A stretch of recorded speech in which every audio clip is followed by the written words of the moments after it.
Okay.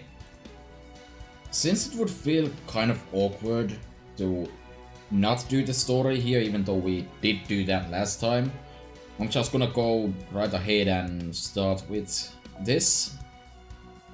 Most people probably already saw the first half of this, but I also have an actual plan. Just need to find reasonable support here. And by reasonable I mean like a level 1 taunt support, my favorite. I know I have at least one on my all list somewhere in here.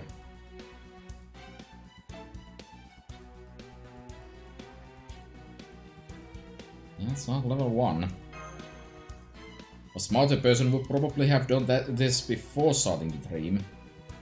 But alas, I am not a smart person. There we go. I'm gonna change the mystic code. It's been a hot minute since I've actually used the starting one, but I think it's the ideal option. Sup?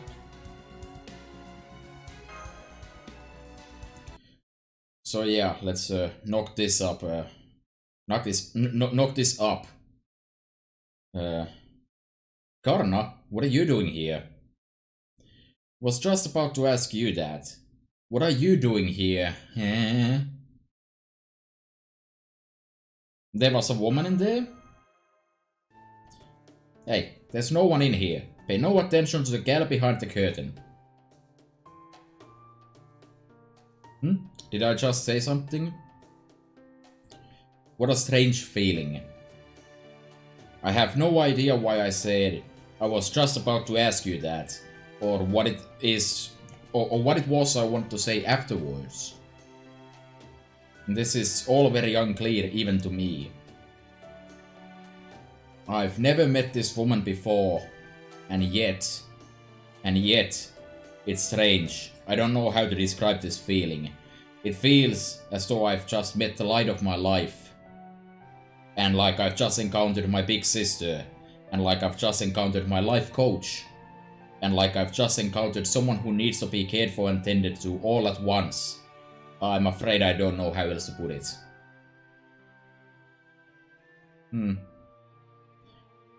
So that's what's going on. I guess that makes sense since Karna's not a god. So he just vaguely remembers his former masters from other worlds. Oh well, can't help that now. Besides, nobody has to know as long as I keep my mouth shut. So you feel like we're friends even though we've never met before, What do you know? That's more or less how I feel too. I get the feeling a lot of stuff has happened, but I can't seem to remember any of it clearly. Yeah, that's fine. You do as you do.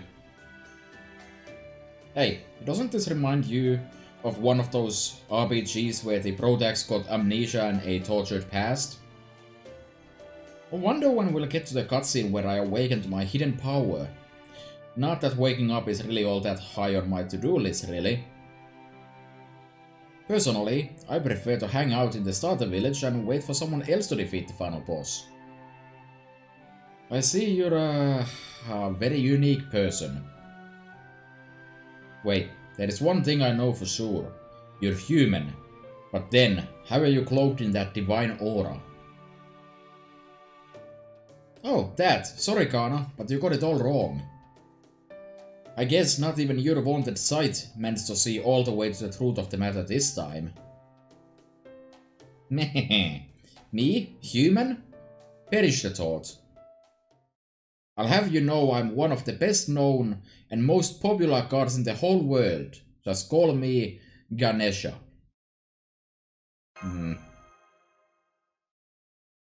Foe? Hey, which one of you just called me Indian mythology's sideshow act? Look, I can understand why you'd do a double take at a gal with an elephant for a head, but my fame and divinity are the real deal. So show me the respect I deserve, damn it. Of course I respect Ganesha, and I can more or less tell that your divine aura is genuine. But then there's this other aura that couldn't be farther from the divine. Yes, that's it exactly, Rama. I'm impressed. It only took you a moment to see through this being's true nature. Hey, you don't gotta be that impressed. From what you have said, the young lady appears to be a pseudo-servant with the divine spirit Ganesha as her core. Ganesha is known for many things, including wisdom, wealth, prosperity, fortune, business, and the removal of obstacles. Truly fascinating. Paldea had its fair share of divine spirit servants of all kinds, but this one looks to be much more like its vessel than the spirit inhabiting it. Think Zhuge Liang, only with a divine spirit instead of a heroic one. I've definitely heard the name Ganesha before, and I think I at least know the essentials about him. His elephant head is probably his most famous aspect, and he's also said to be the son of Shiva's wife Parvati. It's too bad Parvati is not here with us. Then you could have had a nice mother-child reunion. Yeah, she's around too. Oh, no, not right now. I was just speaking hypothetically. Do you not wish to see her? Oh well, it's not like I'd mind or anything. I just really don't care for the way she always blurts out whatever she's thinking. While I'm at it, would it have killed her to give birth to me in a more normal way? As for my old papan, well, he's the guy who cut off my head and figured everything would be fine if he just stuck an elephant in its place. So I'm not sure I'd really know what to say if I ran into him now. Basically, even I, Ganesha, might start freaking out a bit if both my parents were here. Though I do still respect them, I think. I see. That sounds complicated. Oh, I've had just about enough of this. Well done on finding a divine spirit servant, but you didn't come all this way to waste time on meaningless drivel. Who's this stout old guy? You were about to say fat, weren't you? Well, I'm a god, so I figured I'd show you some mercy and not diss you at our first meeting. Is that so? Well, how bloody kind of you. Frankly, you're the last one here who should be commenting on my physique. Does this mean you now have a friend with whom you can discuss fitness? This may be cause for celebration. What are you talking about? I don't want to celebrate anything like that. At any rate, that man is something like the supervisor of my current master, Ringo. Damn right I am. I'm not just a noble with a bit of extra girth. I'm the leader of this entire operation. You're a rogue servant, are you not? Then be a good lass and help us out. What? You wanna make me work? Hard pass. Ninja vanish. Oh, she went back inside that statue. We need all the help we can get to keep the nearby village safe. Especially now that we've just lost one of our most capable allies. It sounds like you guys have it rough. But sorry, I can't help. If you need someone to help you fight, you'd better try some other god. Honestly, I don't wanna fight even a little bit. I'm just gonna hang out in here and keep enjoying my sweet, sweet shut-in life. It's actually way more comfortable in here than it looks. It's got cushioning out the wazoo, and of course it's fully air conditioned. I can even manifest handheld game consoles in here, thanks to my mysterious godly powers of wealth. There's nothing like a good roguelike for killing time.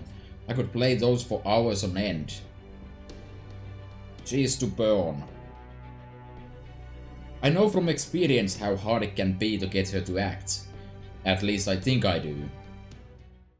Master, would you happen to know if there are any stores around here that sell Swiss rolls? Why Swiss rolls? I was speaking figuratively. I only meant that I have some idea of how to handle her. If you've got a way to convince her to help us, go for it. Understood. Then I will drag her out of there by force. It's not the most diplomatic solution, but for some reason I get the sense that we would actually be doing her a favor. Indeed, this is how we usually handle guards who refuse to listen to reason. No way! My butt shall not leave these cushions. I'm warning you, anyone who tries to mess with my shut-in lifestyle's in for a seriously bad day. It's still hard for me to believe she's a guard when she says things like that, but we can't afford to back down now. I'll help Karna try to get her outside as peacefully as possible. You fools! Our earlier battle was just a demo. Now, witness Ganesha's full power. Alright, so I have a specific plan here. Shouldn't be too difficult.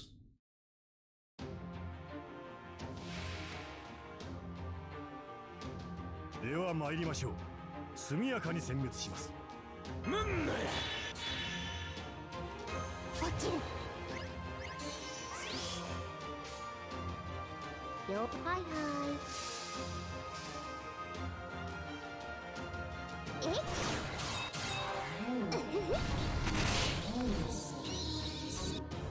ちょいちょいっと本気でやっちゃうぞ。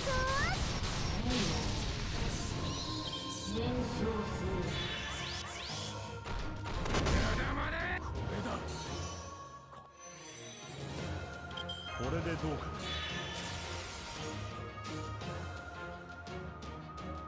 鉄橋か。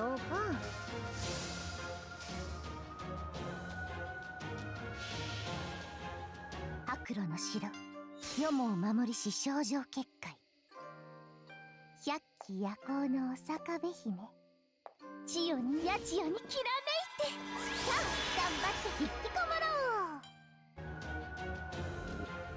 ちょいちょいっとやっちゃえ。ああ、もう引きこもりたい。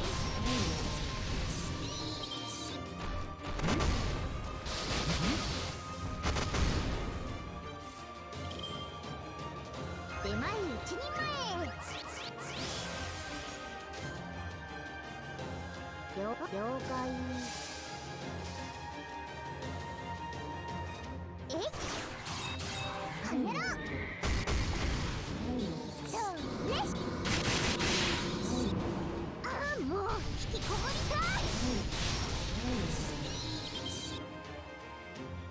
中に人などいないと思ってのバーカーでガーネッシュインパクト。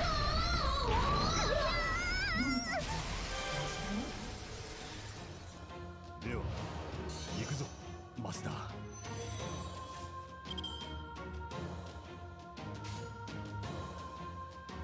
了解。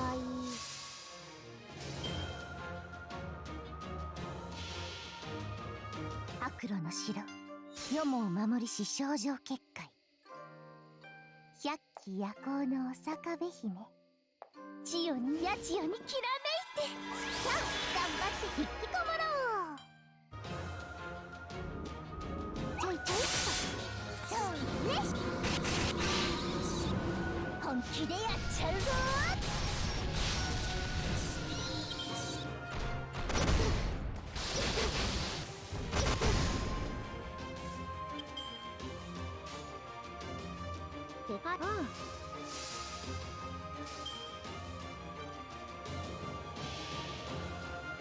姫路城中、世もを守りし少女結界。こちら隔離を治める高津鳥、すなわち白露城の百鬼八天道様、ここにまかり通ります。ちょいちょいっと。そうね。ああ、もう引きこもりたい。消滅する。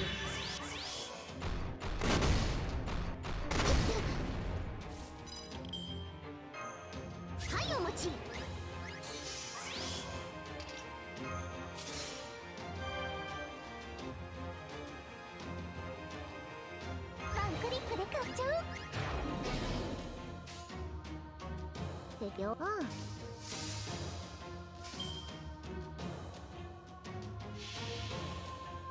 悪路の城、世も守りし少女結界。百鬼夜行のお坂部姫、千代にやちよにきらめいて、さあ頑張って引きこもろう。ちょいちょいっと、そうね、本気でやっちゃうぞ。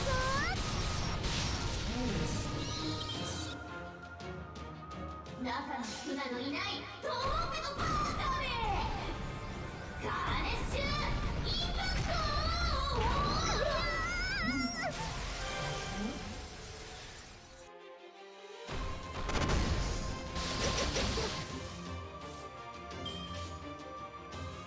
手了解。はい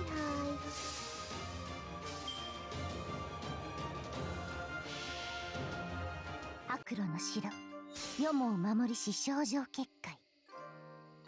百鬼夜行のお坂部姫、千代にやちよにきらめいて、さあ頑張って引きこもろう。ちょいちょいっと、そうね、本気でやっちゃうぞ。燃焼する。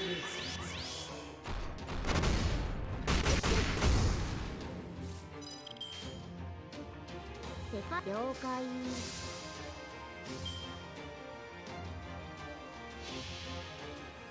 悪路の城、世も守りし少女結界。百鬼夜行のお坂部姫、千代にやちよにきらめいて、さあ頑張って引きこもろう。ちょいちょいっと、そうね、ああもう引きこもりたい。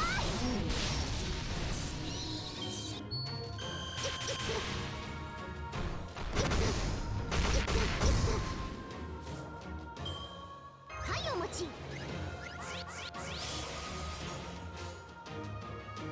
手っ取り了解。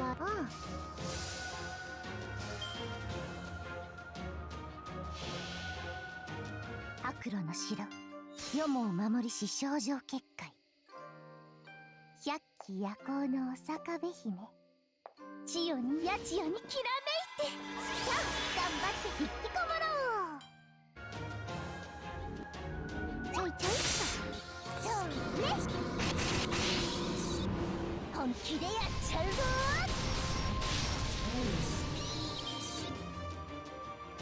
中の船のいない遠くのパーカーでガーネッシュインパクト。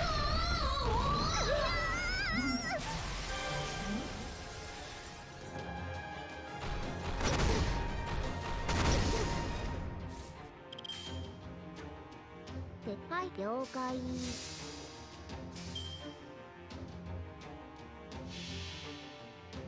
悪路の城、世も守りし少女結界。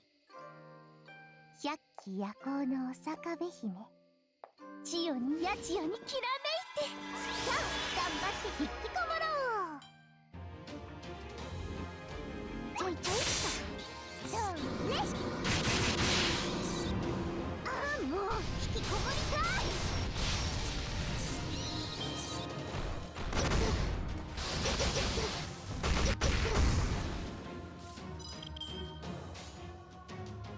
撤廃派了解。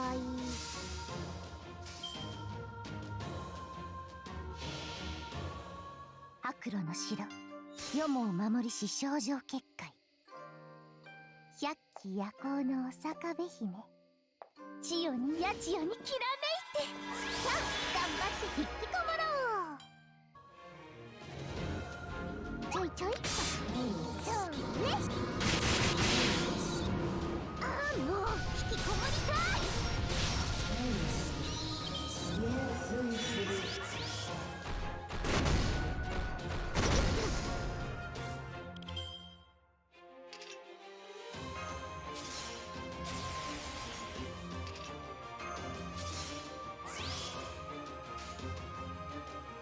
手っ取りば、了解。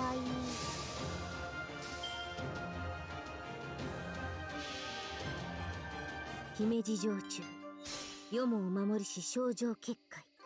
こちら隔離を治める高津鳥、すなわち白露城の百鬼八天道様、ここにまかり通ります。ちょいちょいそうね、本気でやっちゃうぞ。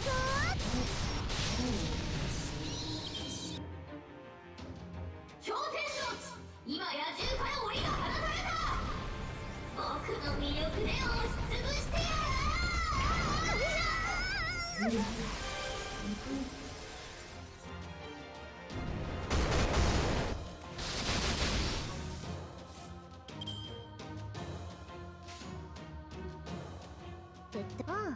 了解。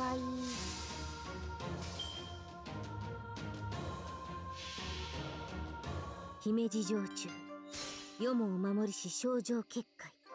こちら隔離を治める高津鳥、すなわち白露城の百鬼八天道様、ここにまかり通ります。ちょいちょいそうね、本気でやっちゃうぞ。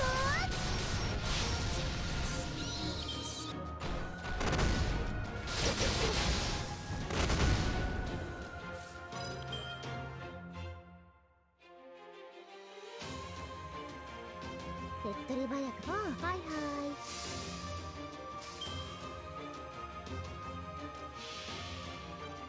姫路城中、世もお守りし症状結界。こちら隔離を治める高津鳥、すなわち白露城の百鬼八天道様、ここにまかり通ります。ちょいちょいそうね。ああ、もう引きこもりたい。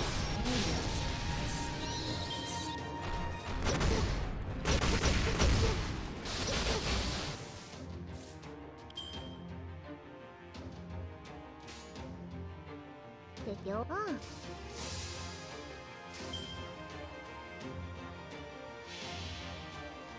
悪路の城、世もお守りし症状結界。百鬼夜行のお坂部姫、千代に八千代にきらめいて、さあ頑張って引きこもろう。ちょいちょいそうね。ああ、もう引きこもりたい。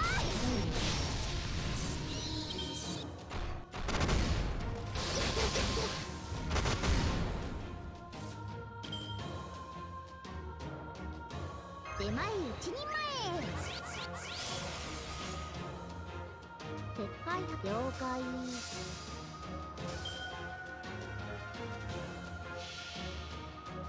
姫路城中、世もお守りし症状結界。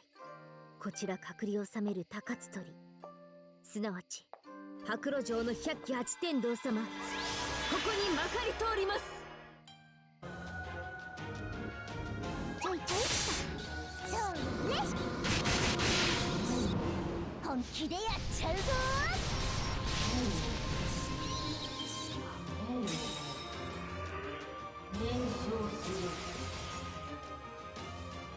氷天上地、今野獣から檻が放たれた。僕の魅力で押しつぶしてやる。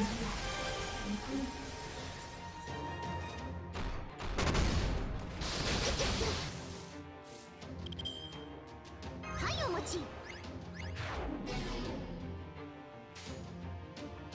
手っ取り早く。はいはい、了解。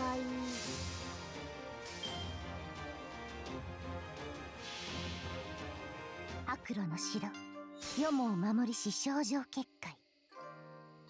百鬼夜行のお坂部姫、千代に八千代にきらめいて、さあ頑張って引きこもろう。ちょいちょいそうね。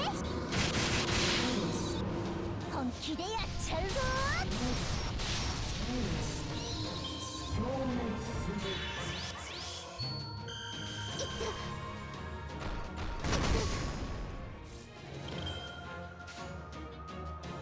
撤廃了解。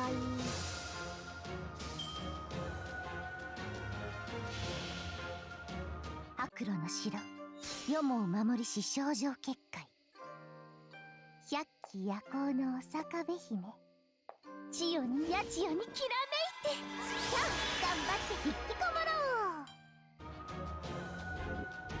うちょいちょいっとそうね本気でやっちゃうぞ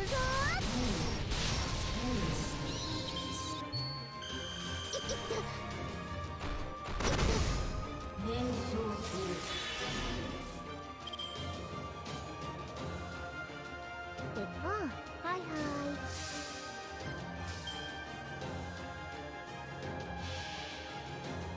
白露の城よもを守りし少女結界百鬼夜行のお坂部姫千代に八千代にきらめいてさあ頑張って引きこもろうちょいちょいっとそうね本気でやっちゃうぞ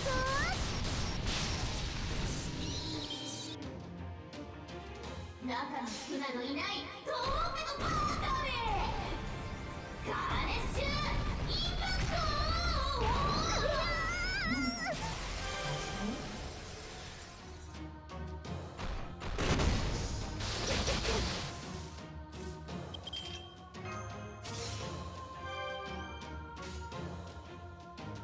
ト了解はいはい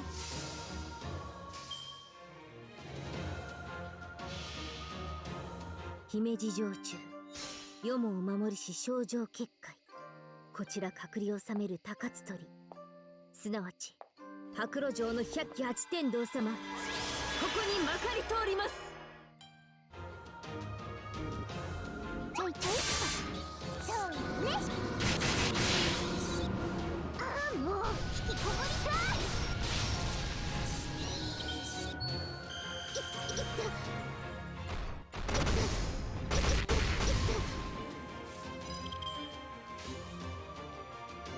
了解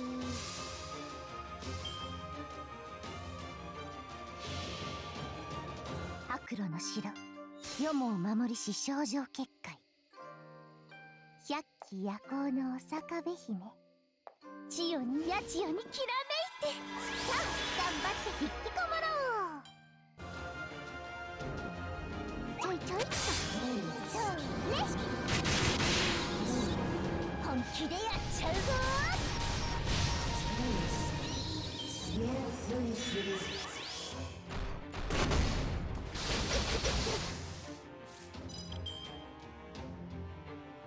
ワンクリックで買っちゃう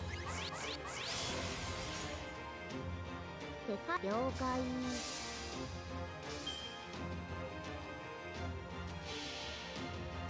白露の城よもを守りし少女結界百鬼夜行のお坂部姫千代に八千代にきらめいてさあ頑張って引きこもろうちょいちょいっとそうねああもう引きこもりたい中に船のいない遠くのパーカーでガーネッシュインパクト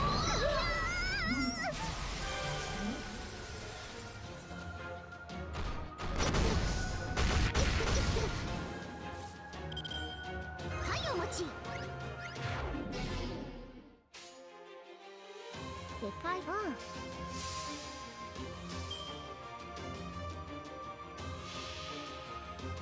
白露の城よもを守りし少女結界百鬼夜行のお坂部姫千代に八千代にきらめいてさあ頑張って引きこもろうちょいちょいっとそうね本気でやっちゃうぞ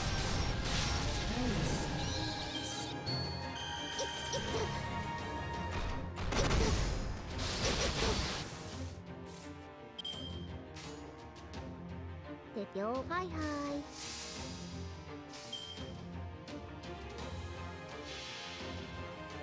姫路城中よもを守りし少女結界こちら隔離を治める高津鳥、すなわち白露城の百鬼八天道様、ここにまかり通ります。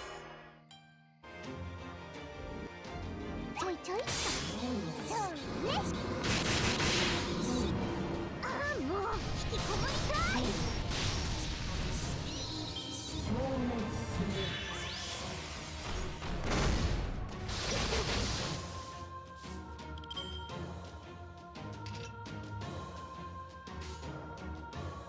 でかい。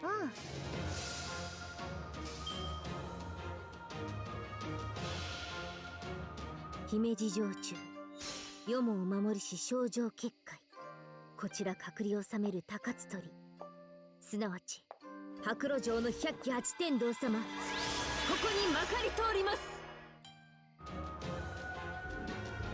ちょいちょいっとそうね。本気でやっちゃうぞ。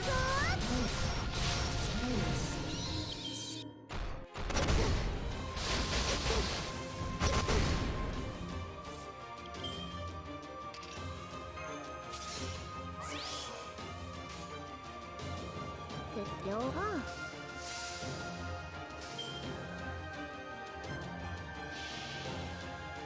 悪路の城、世もお守りし症状結界、百鬼夜行のお坂部姫、千代に八千代にきらめいて、さあ頑張って引きこもろう。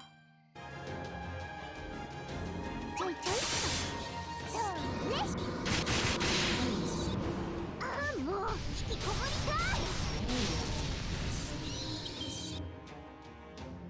氷天道地、今野獣から檻が放たれた。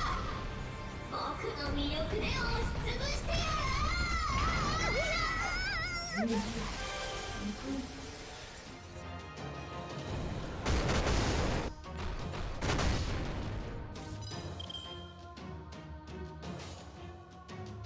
で両方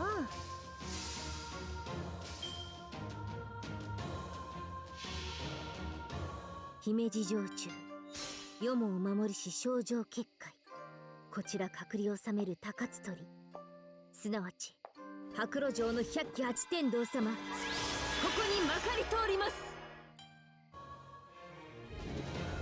ちょいちょいっとそうね。ああ、もう引きこもりたい。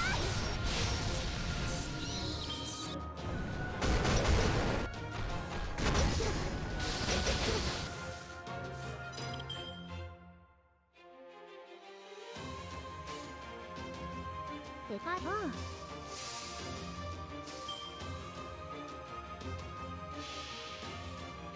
姫路城中、世もお守りし症状結界、こちら隔離を治める高津鳥、すなわち白露城の百鬼八天道様、ここにまかり通ります。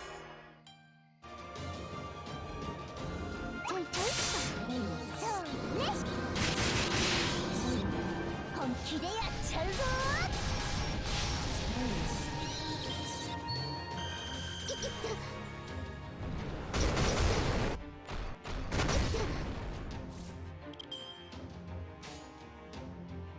でかい。了解。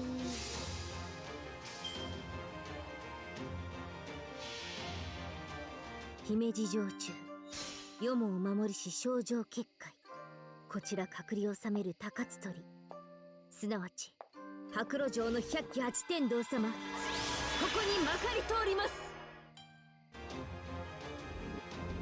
ちょいちょいっとそうね。本気でやっちゃうぞ。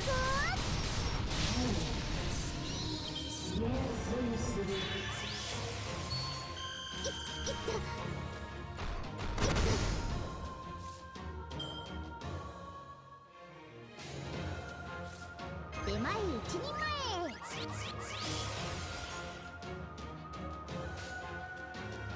でかい。了解。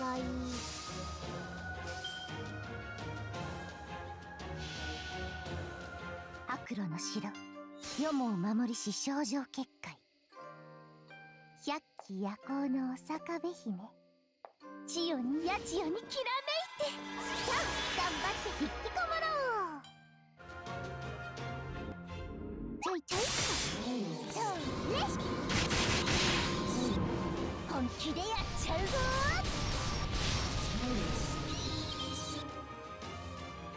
氷点の地今野獣から檻が放たれた僕の魅力で押しつぶしてやる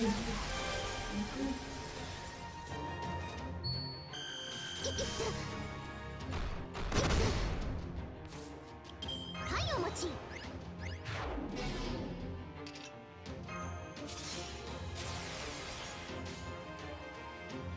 はいはい了解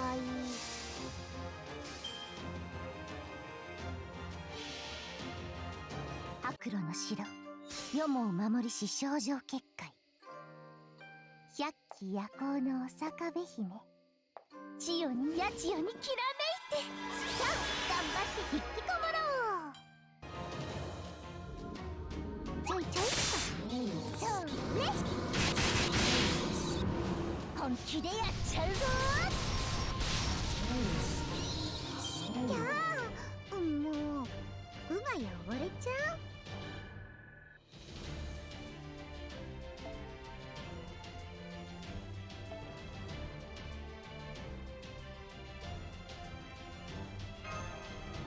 Okay, now that the worst thing I've ever done on a stream is over, we can go back to having dialogue. Good. That only took like 30 minutes. No, my paradise suit. Well done. It's good for your health to get outside and exercise now and then. Why do you have to be so boring and right all the time, Kana? Who do you think you are, my dad? My mom? How strange. I'm certain I have no connection to Ganesha, yet I find myself inexorably compelled to help you. Was I a fan of Ganesha back when I was alive? So we've won. We've won, right? Then, since we now hold your life in our hands, you're going to cooperate with us whether you like it or not. Ugh, this freaking guy again. You know, the way you just expect I'm gonna go along with whatever you say reminds me of a teacher I had back in middle school. I really hated that guy. Maybe your fat ass needs a bit of divine retribution for abusing your authority. Listen, I just want to talk. Will you hear what we have to say? Well, I do feel a kind of kinship with you, seeing as you look to be the only other plain Jane here. So I guess I can at least hear you out, especially since it doesn't look like Karna's gonna give up anytime soon. Besides, if I'm being honest, I still don't fully get what's going on around here anyway. So, what is it you wanna talk about? The world's been bleached clean, trees of emptiness, and lost belts?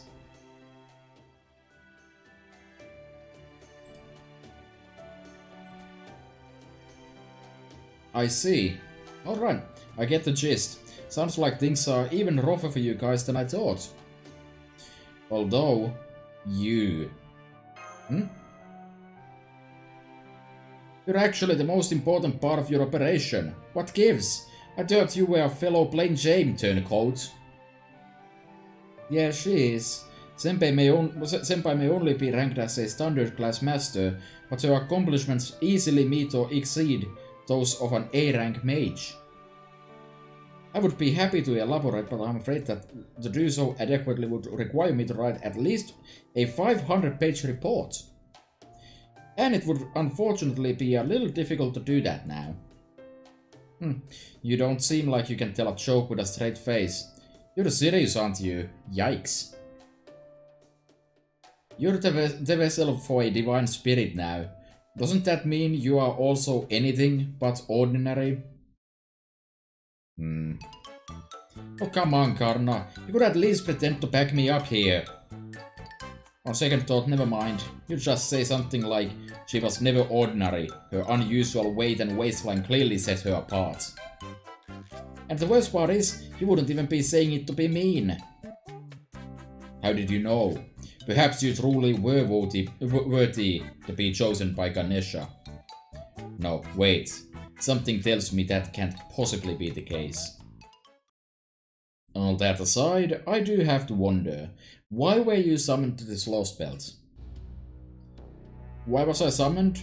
Believe me, I've been asking myself the same question. I think it was kind of a "you have been chosen" deal. Like the Ganesha inside me showed up and said something like, "Save the world, hero of the digital realm. If diversity is proper human history's greatest strength, then even someone like you can do this. Now is the time for you to spread your wings, and since this is a request from my mother, not doing so is not an option. Be warned, if you fail to save the world, you will never return to the way you were." So yeah, Ganesha seems to be a pretty nice god, and he's definitely an Indian one at heart. Oh, and don't bother asking about my class, I'm not quite sure what it is either. I think that might be because Ganesha found me through some sort of devilish intermediary or something. Yeah, I don't know what to make of this extra class either. But we can worry about that later. At any rate, it seems pretty clear that the counterforce summoned her here automatically. So it seems like a safe bet that she'll end up joining our side. But why did Ganesha choose me of all people? I'm just an unemployed shut-in with excess padding. If it were up to me, I'd be demanding an explanation from him and requesting he choose someone else immediately. Cause I guess that's kinda moot now that I am Ganesha. I think it comes down to compatibility. You may be an ordinary person, but you are an ordinary person with some exceptional qualities.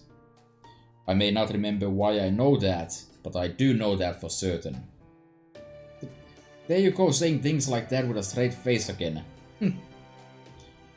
Oh. That goes for you too, Rinko. I'm not good with words, so I can't explain it well, but you have many exceptional qualities. You may not be a great warrior or a powerful mage, but you are a great master. Thanks. Anywho, even if I don't like it, I figured now that I'm here, there must be something I'm meant to do. So I took a look around and happened upon that town, but it couldn't have been more idyllic. We're talking, this is what world peace looks like, peaceful. Even a shine like me couldn't help but admire the fields of flowers and find this world beautiful. So I figured there was nothing for me to do after all, and Ganesha must messed up and sent me to the right place at the wrong time or something. So I came back here and I've been enjoying my lazy, neat life ever since. The end. Well, you got a problem with that? Then bring it on. Tell me, how long ago were you summoned? When did you pay the town a visit? I'd say about 5 days ago on both counts. Okay, so according to what Asha told us, that would be back during the first Yuga, Gurda Yuga. Were the buildings broken back then? No. It was a perfectly neat little town. Not so much as a brick out of place. Then the destruction we saw must have happened over the last 5 days, thanks to the Kali. That was a little, no, incredibly careless of you, Ganesha. If you had only stayed there, you would have had every chance to fulfill your divine duties and save the townspeople. Hey, what do you expect? There wasn't a single thing wrong with the place back then. What's done is done. There's no point in dwelling on the past. Right now, we need to worry about tomorrow. We just lost a friend of ours a short while ago. I miss her terribly, but I'll never forget how determined she was to keep fighting. So I feel like we need to carry on in her stead and keep moving on. Which is why we need your help. Will you please join us, Ganesha? I didn't even think gods were real before, and now I am one. It's still hard to believe this is happening. Part of me is convinced it's all just a big mistake. But it does look like I've got a quest to save the world now. And if there's a branch where a town gets attacked open now, I guess I can't just sit back and watch. Fine, I'll go with you, alright? Just don't expect me to be much help in battle. You could have saved us all a lot of time if you just agreed to help us from the beginning. Thank you, Ganesha. I'm so glad you'll be helping us. Okay guys, it's gonna be dark soon, and we don't want to be out and about in an unfamiliar land at night. So I say we go back to the cave and make camp there until morning.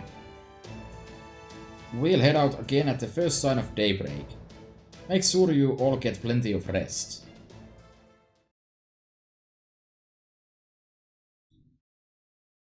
Phew. Alright, well that took a total of like 46 minutes because I'm an idiot who chose to play stall on stream. Excellent. Wouldn't want it any other way, I guess.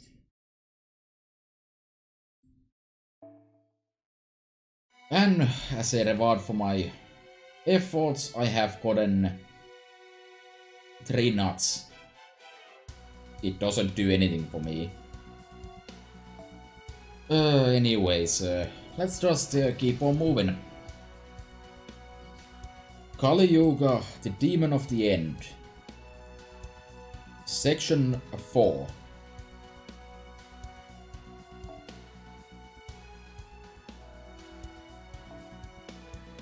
Well, I'm definitely gonna take Yinako with me. I did not mean to start the quest with this team. Oh no.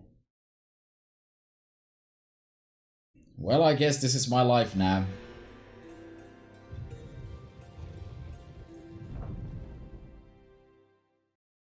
Ominous. Alright, I'm sure there's nothing particularly threatening in here or anything, so...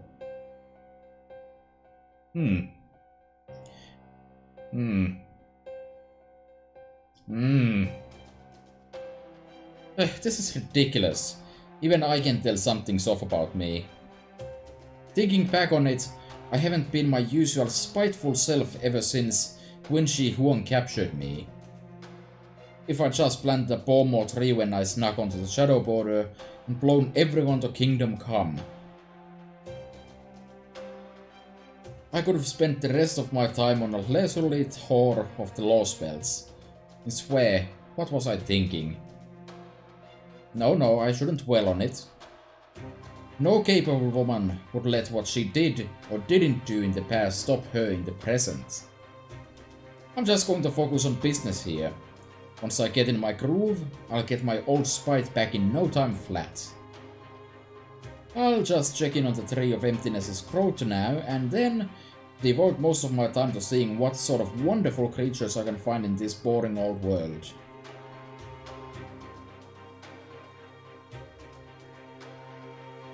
Still, Kaliha. This works out nicely for me. They're just the sort of thing that makes abandoning a law spell worthwhile. China's regime was so ridiculously strict and so raw about getting rid of anything it didn't like that there was nothing left for me to have fun with. But here, I can get back to my roots and really mess with everything humans love. Keldea just adores that sort of thing. This world is very hospitable to human life, but also extremely strict about virtue and goodness. If a human strays from the path even once, their god's law won't even let them reincarnate anymore. That's what I love about boring single-minded gods. They're as cruel and merciless as they come. Still, I don't much care for this world's god, or that shitty monk and his creepy-ass grin. So I think I can spare some time to mess with them while I take care of business. Maybe I'll take one of those blissfully ignorant humans and wrench the smile from their face just a tiny bit. Why, I'd bet that's exactly what some people actually want. And walking the line between supply and demand is an important service in its own right. Heart.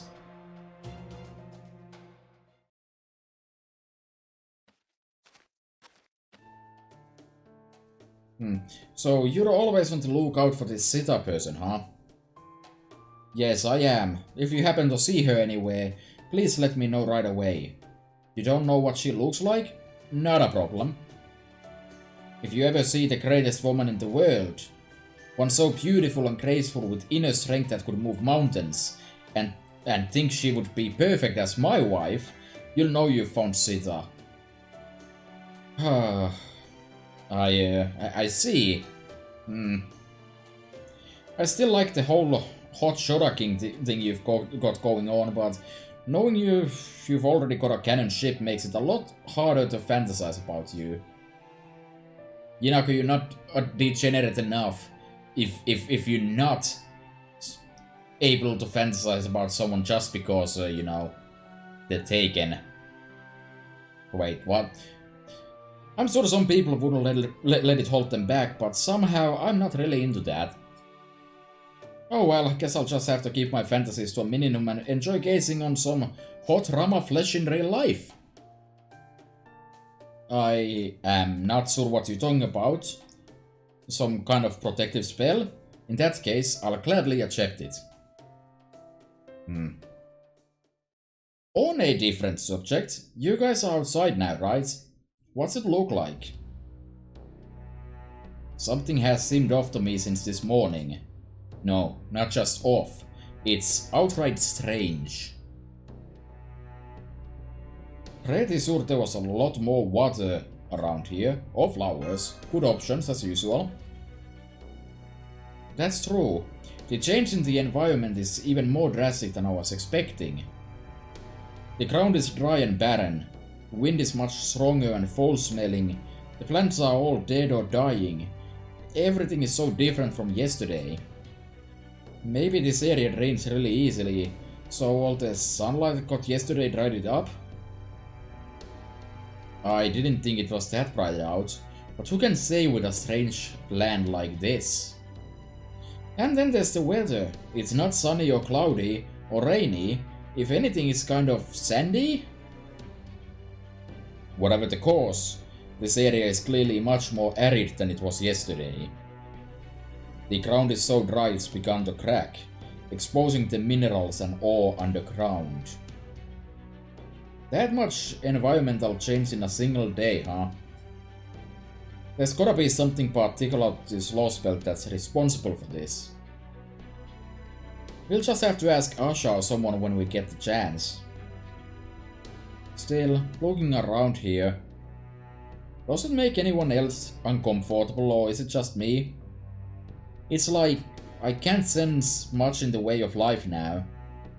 Compared to yesterday, it feels like everything's cold and inhospitable, if not outright hostile. I agree, the air is even drier today. It feels as though there is something else in this world now. Something besides the mysterious presence that has been holding us back since we came here. It may not be likely to harm us outright, but it could still interfere with our ability to fight. I recommend you keep that in mind, Master. What do you mean? I mean that there is a difference between fighting in a blessed paradise and fighting in a cursed place of death. Though of course, a true warrior remains strong regardless of their environment. I see. Thanks, I'll be careful. Kind of curious about that. It seems we now have a good chance to put that to the test. Trash mobs? It's a pack of wild beasts. We can't have them following us to the town. Let's take care of them now. It may be colder and dry today, but that also means we won't have to worry about our fooding, since there isn't any more mud. Mush, always look on the bright side, Curilight. Heading out.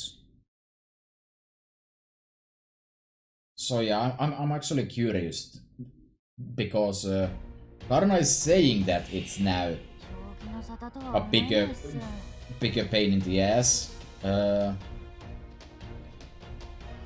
kinda curious about that, and yeah, this is most definitely not the kind of team I was asking for. This was an accident and a mistake.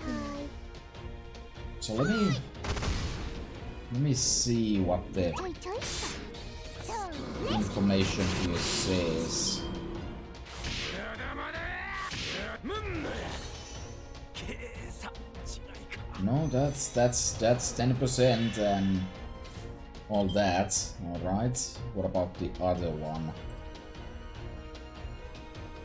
Okay, so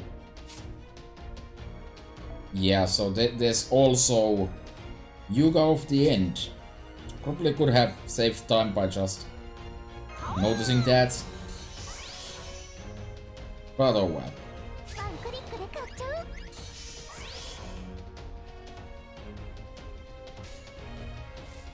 目覚めよ神のパワー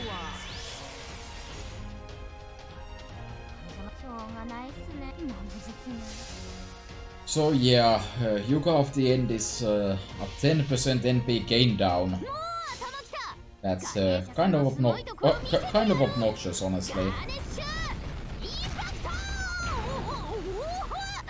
だからするし But well, luckily it's not like this is a real fight or anything, so none of this matters. 落ちる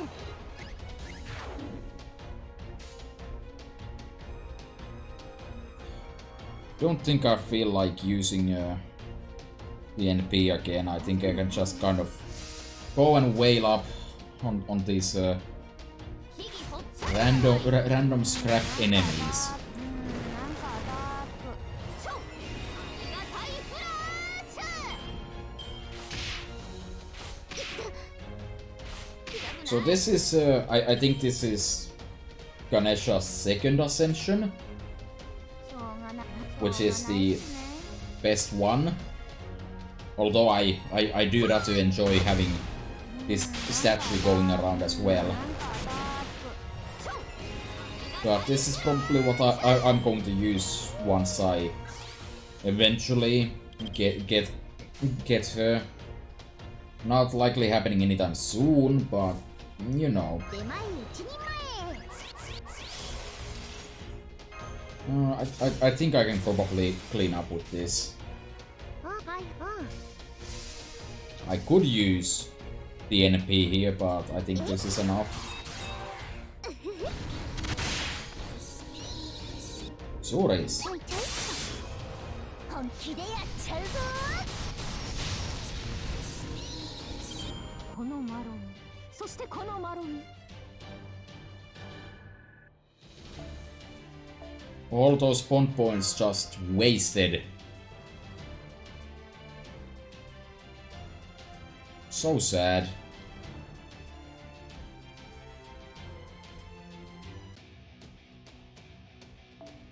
Moving on. This time maybe actually remember to change the team. I'm curious if there's anyone on my friend list that has a Jinago of their own. Doesn't look like it.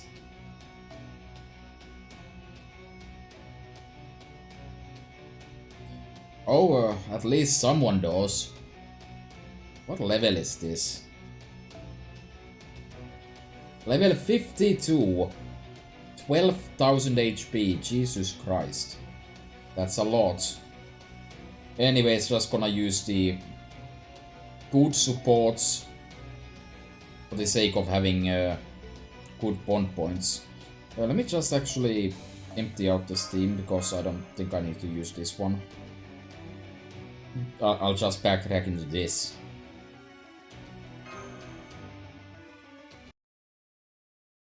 Since I'm not supposed to really care about the fights or anything right now.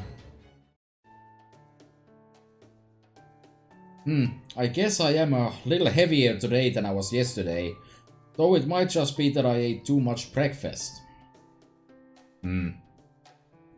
Something wrong? No, I was just thinking how strange it is to be fighting alongside you, or rather Ganesha. You mean in a bad way? Not at all. I feel oddly elevated. I'm very proud. No, happy for you. Gotcha. Though it's also oddly painful that I don't know why I feel that way. part of me is compelled to talk to you, and a part of me is compelled to stay away. I'm certain I know you somehow, but for some reason I can't remember anything specific. Is something wrong? No, nothing's wrong, I was just thinking the same thing. I know, Ganesha, there are rules and etiquette about that sort of thing. Even if it was all a big mistake, I'm still a divine vessel now. I'm not gonna try to weasel out of this. Besides, I would just make things harder for Kana. Yeah, I kinda... okay. Really wish I could tell him the truth, but I won't. Besides, I feel pretty lucky just getting to fight on the same team as him. Oh, by the way, since I was technically sent here to save the world, let me just make sure I've got this straight. You said we've basically got 3 enemies to deal with in this Lost Belt, right? One of them's the Tree of Emptiness. If we put this down, the whole Lost Belt goes away. Another's the King, sort of the being at the center of this Lost Belt. They keep the Tree of Emptiness safe, probably. And last is the Cryptor, a master who wants the Lost Belt to grow bigger instead of go away. There's also the Foreign Guard's disciples, but otherwise, yeah. So the most important thing's the Tree of Emptiness then. That's it way off in the distance there, right? Basically, we've just gotta cut it down and we're done, right? So why aren't we heading there now? Every Lost Belt king we've faced so far has been incredibly powerful. And if we get close to the Tree of Emptiness, I'm sure we'll run into the one here too. We may be able to see the tree from here, but it's far too dangerous to approach it now. We need to at least gather more information first. Oh yeah, I almost forgot. What do you make of the floating cube over there? A local we talked to called it Guard Sky Boulder. Oh, that? I was wondering what its deal was too, but I got absolutely nothing. I don't have a better word for it than mysterious. It just feels like something impossibly out of my reach. Kind of like unlocking an analysis skill on my skill tree. It's not just that boulder. We still know next to nothing about this entire world.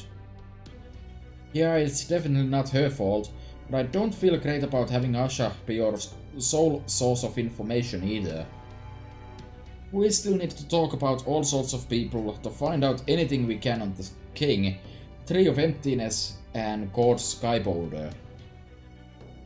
That's another reason why it's worth taking the time to defend that town. Make sense, Cody? Why are you looking at me? I didn't say a word, but if you're going to do this, then make sure you do it well. There will be no secret hero nonsense on my watch. I want you to put these people so far in your debt, they'll be begging you to let them help. Huh, it's not like you to be so forthcoming, Cody. It's a good look for... These readings. Hey, you guys should be in a viewing distance of the town by now, right? Can you see anything? We can. Something's not right here, Master. I can see smoke coming from that direction. The attack must have already begun. Come on, let's hurry.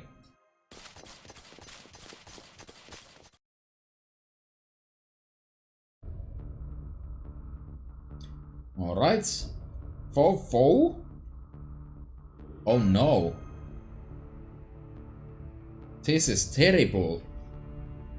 No way. This place was so nice just a few days ago. How did this happen? The first wave must have already gotten here. I thought we had gotten here as soon as we could, but it seems I was careless yet again. Ah. You guys came back, huh? I'm glad you two are both okay. Yeah, we are. Although... Damn Ullo, today's Kali Yuga.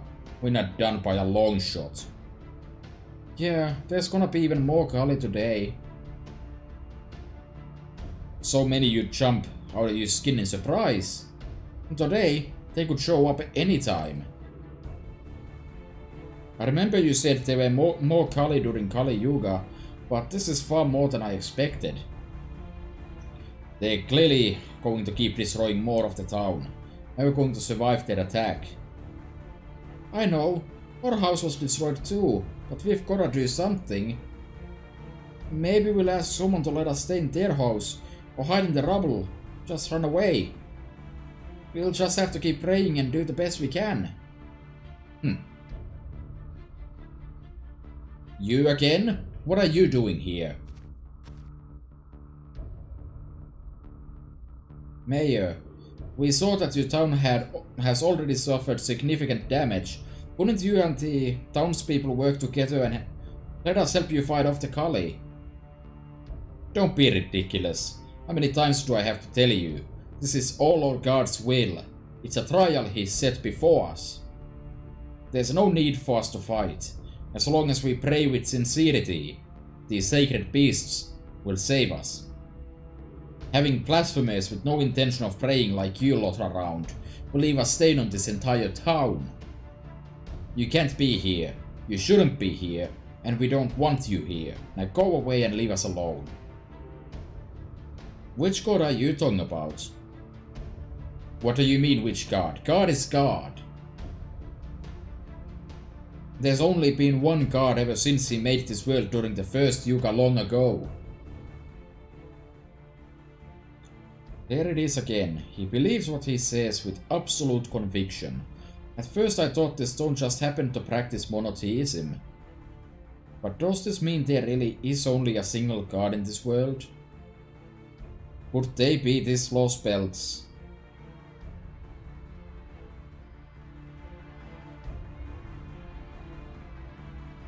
Ah, they're back!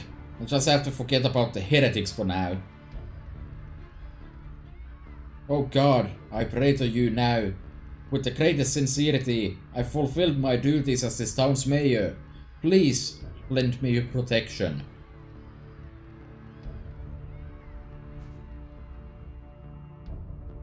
Oh, Auntie! Asha, Ajay, I finally managed to convince my husband to let you in. Come on, you can pray in our house this time. Thanks. Come on, Asha. Wait, I have to carry Vihan. Wine. Please be careful, Asha. Yes, make sure you are well hidden. I'm sorry your house was destroyed, but I can at least help you rebuild it when this is over. In fact, I can even have the animals in the nearby woods come and help with but a single call to action. Thanks, but that's okay. The Yuga's almost about to cycle over. You guys all be careful too. Things are worse here than I thought. This looks like one of those post-nuclear apocalypse RPGs or something. It's even worse because I know what it was supposed to look like. Unfortunately, if we don't fight back now, the destruction will only get worse. Look, they're here. So those are the Kali. Yep, they definitely look like Indian demons. Not that I have any idea what Indian demons look like. Are you sure you're an Indian god? There are even more of them now than there were yesterday. I'm counting on you, child of Parvati. Whoa, don't do that. Fending off wild beasts is one thing, but I have zero confidence when it comes to fighting actual demons. When you get right down to it, I'm just a shut-in who's never had a job in her life. There's no way I can live up to expectations like that. It may have been brief, but I did fight you myself. I have a fair idea of what you are capable of. Your power is perfectly adequate. You should be more than capable of fighting alongside us. Rama and I will both be trusting you to watch our backs. Well, technically, I guess I am Ganesha now. And I know old Elephant Head's gonna be upset with me if I don't show off his godly side at least a little bit. So okay, fine. I obviously don't have a choice. So I'll do it already. If any baddies think they can get past this wall of divinely protected flab, they're welcome to try. I'm glad you're willing to help. Both the Ordinax's hardware and software are working fine. For this fight, I'll be prioritizing long-term stability over explosive outputs. We're up against a lot of enemies, Master, but let's do our best to push them back. Alright, time to smack some Kali. Shouldn't be too bad.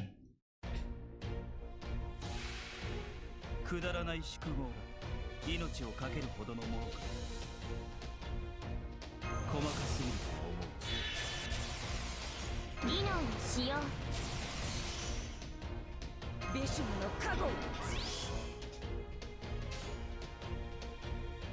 これ承知したあれはっさい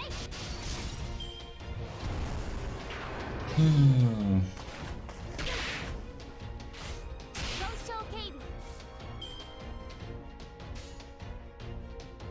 So, I guess the plan here 問題 is for me to get to like at least chapter 8, I guess, is where I need to be at. So things are not looking too good in terms of that.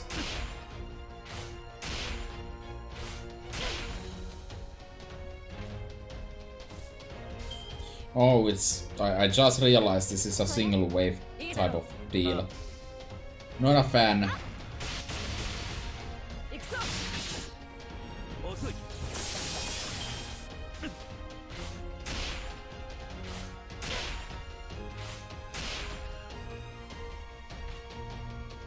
Wow, Rama is almost dead already.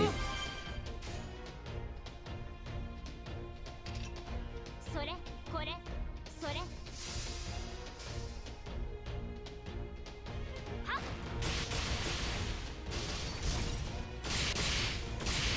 シャー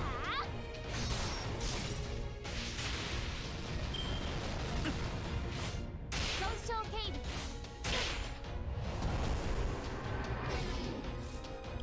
I would rather prefer if you attack the Karna with regular attacks, actually. 承知し問題ない Need to get that NP so I can maybe wipe out the last 3 with that. I'm not holding my breath on that, though. 損傷警備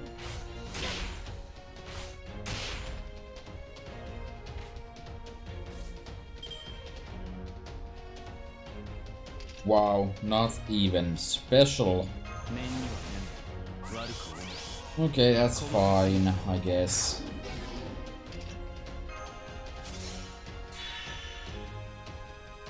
面には念悪く思う命令とは承知した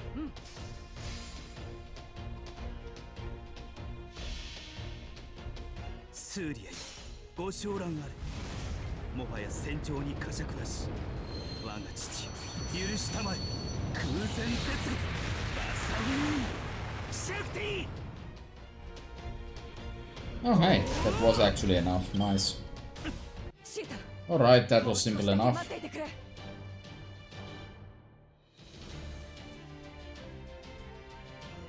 What do we have next? Presumably more trash mobs.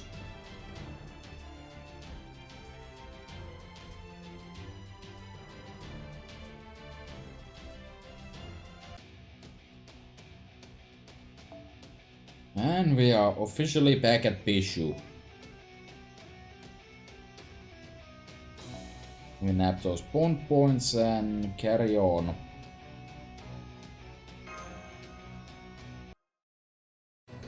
This time there are enemies that are not berserkers here.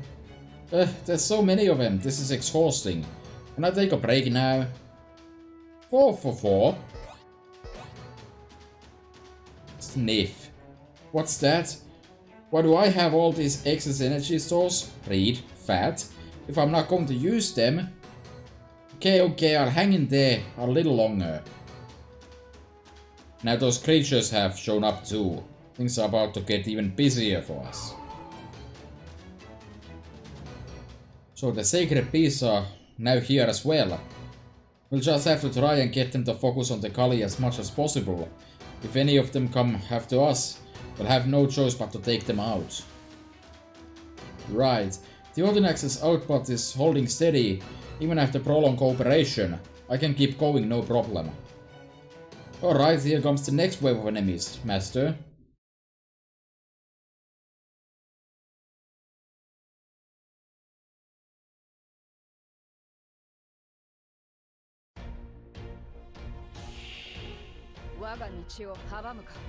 Alright, this time it's actually 3 waves. 議論しよう。念には念悪く思 Maybe this time I can actually prioritize う承知した getting to Karnasen P. 遅い小手調べといくか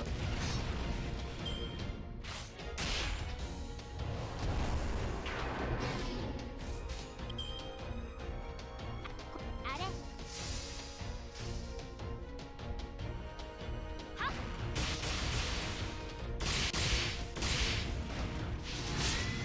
しゃあ。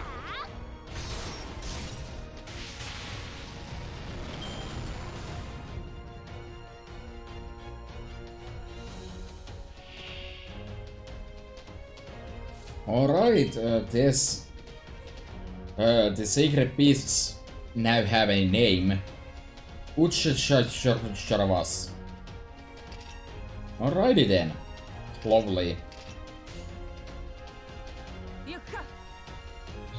Rama should be able to handle them pretty nicely. I am going to prioritize dealing damage to it just so I can knock it out with like... Okay, well, I'm not going to knock it out with Karnasen P now. That's a lot of damage. How big is that defense down they have? That has to be like a decent amount, right? Let's see. If it's only for 1 turn, it has to have like decent amount. Yeah, that's... Oh, it's for 3 turns, but 1 time. And yeah, it is a 50%. 50% defense down, so it's pretty beefy.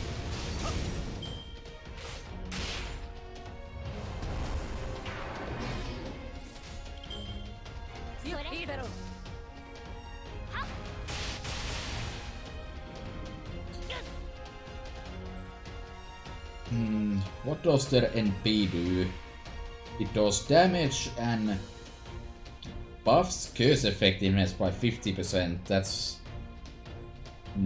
It doesn't really matter with the actual fights here, I guess.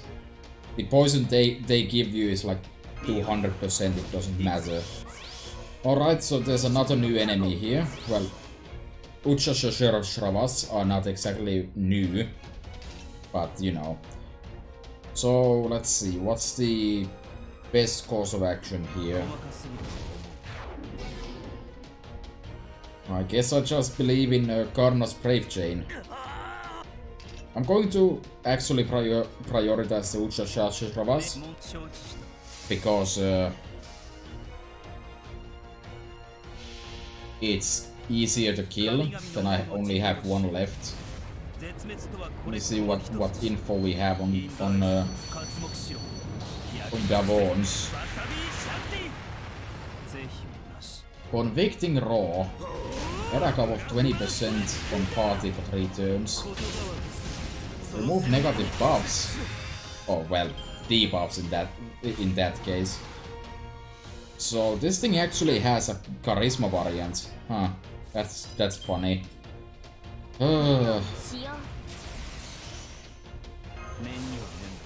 There's a bit more damage I need to deal here. Let's try to keep a Rama kicking here. Let's also make use of that crit damage here, I guess. And the NP on Davons is extra damage to evil alignments and removes buffs. Those.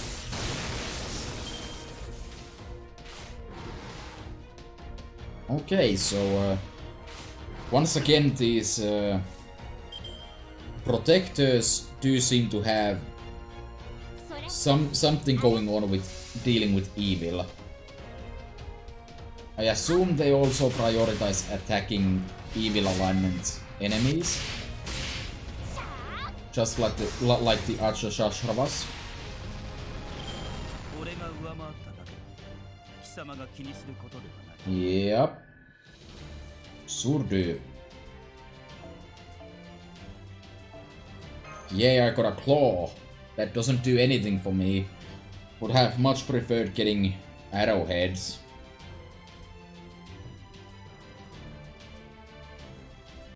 What's next?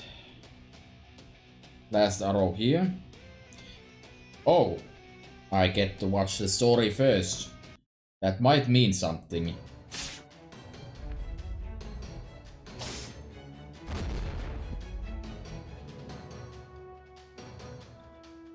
That's the last of.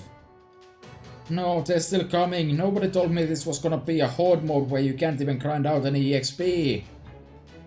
At least they're coming in waves, so we've been able to keep them at bay. But it does feel like we've been fighting them forever.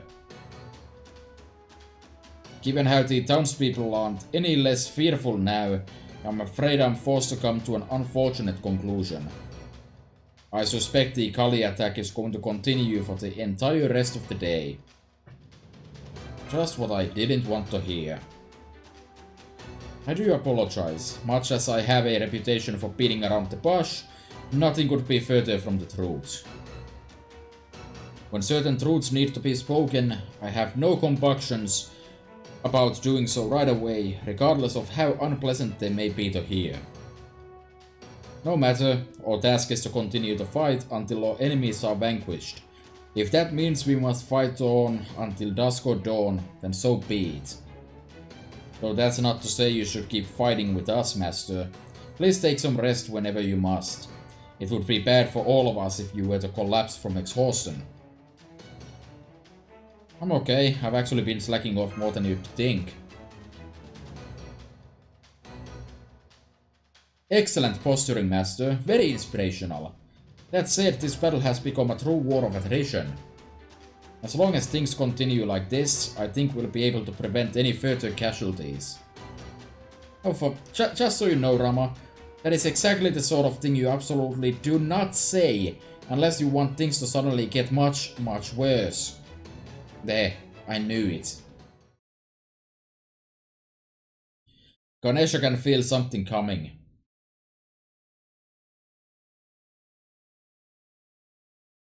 Is that... could it be? The new agent of God I've been hearing rumors about?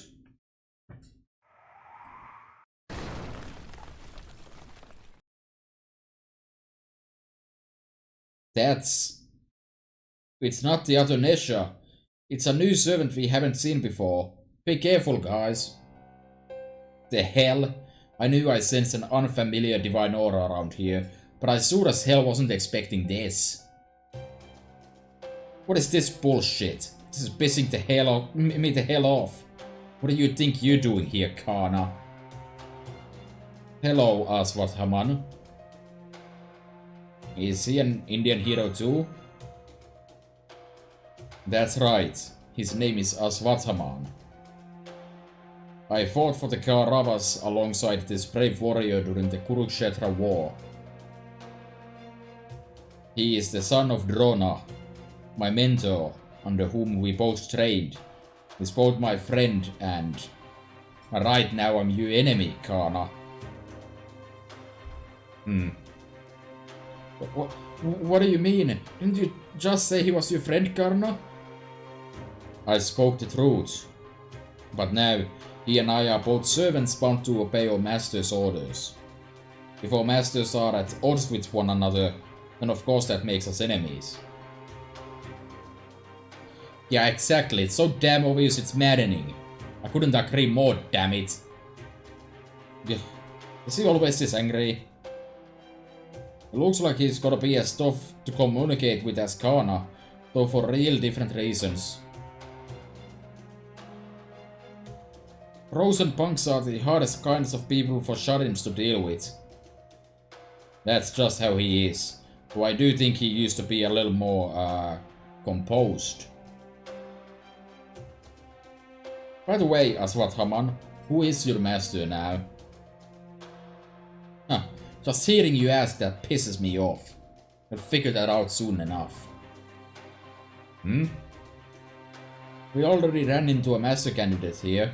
Maybe he's Peperoncino's servant too? I'm not so sure. Strictly speaking, we still have no evidence that the other Nesha we met is Peperoncino's servant either. Never mind who his master is for now. We've got more than enough to digest just by having a new servant to deal with. Well, since he's showing up now, there's not much question as to why he's here. That also pisses me off. Of course it's obvious. I can let you lot run around doing whatever the hell you want. Now we've got to fight another servant too? Oi, Karna, don't you dare go easy on him just because you know him. Do you really think I would? Sorry about that. I think Cory just forgot who he was talking to. I'm getting bored just sitting around doing nothing, so I think I'll speak up too. I know Kana already told you who Aswathaman is, but his perspective is colored by having known him in life. Since I only know of him from the Mahabharata, let me give you one more piece of objective information about how Aswathaman is depicted there. In the Mahabharata, he's said to be just as strong as Karna, if not stronger, so be careful. What? You mean this guy's actually in Karna's level? I won't deny that. I was never the strongest warrior, even back when I was studying under Drona. Then we should not even consider going easy on him.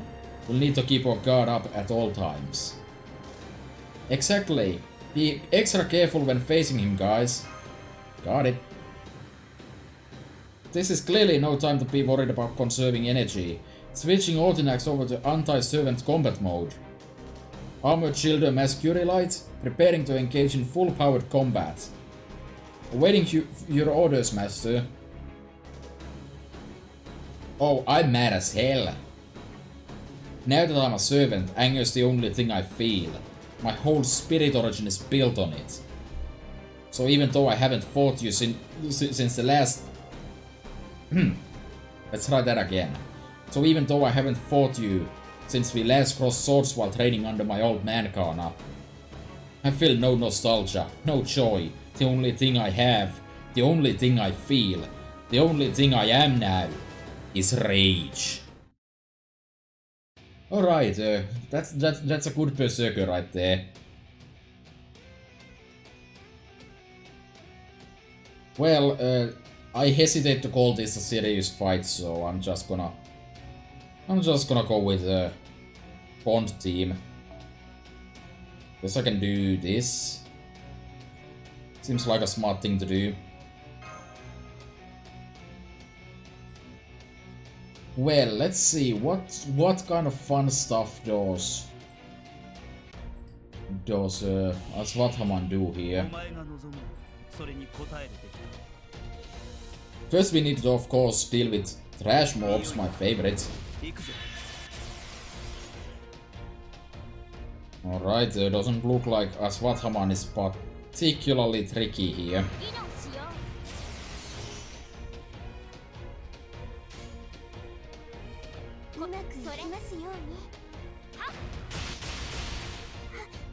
Yeah, no, nothing special here. Basically, if he doesn't have a buster up, he may use a skill, and if he doesn't have a quick up, he might use another skill. That's extremely minimalistic, but well, this isn't a serious fight, so who cares?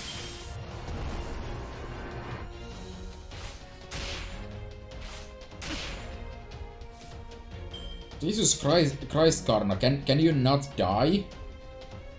I would really appreciate if you didn't die to the trash mobs before you even get to fight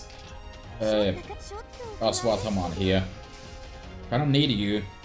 Not really, but kinda. このくらいなら倒れてはい逃げられると思ったの損傷警備 Okay, well, Parvati can at least heal Karna now. しますから問題うまくいきますように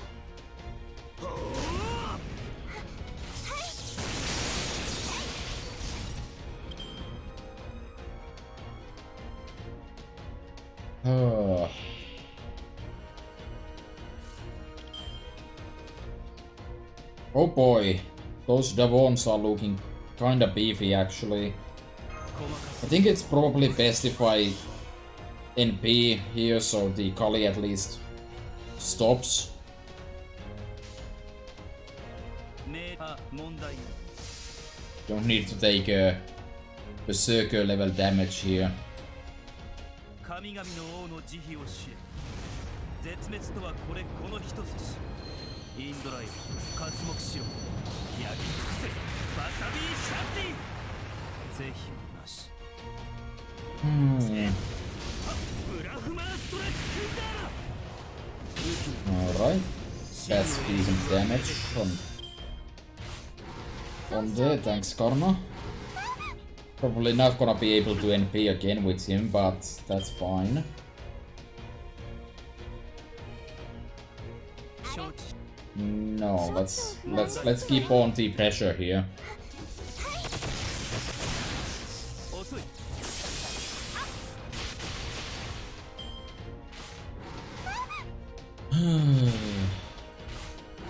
損傷警備 Okay. うまくかかりましたちょっと不安 Guess the Parvati Brave Chain will do fine here. 倒れて倒れて逃げられると思ったの損傷警備損傷警備 Alright, we're starting to look kind of rough here, but I think it'll be fine. それあれ承知した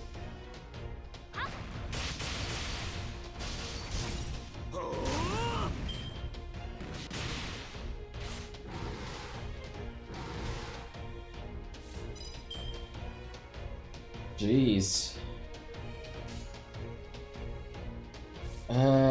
Do I trust that that's gonna be enough? Not really, no, actually. I need to keep these two alive here, so let's 技能を使用 do those, and let's use Ash of Kama while at it. も承知 Complete waste of a good skill, but oh well. What you gonna do? 小手調べといくかせっ言葉はその天命に決別しろ損傷警備 Yep, that was a good idea. Christ. Yeah, I need to make sure that I actually win here on this very turn. 技能使用 Otherwise, I'm in deep trouble here.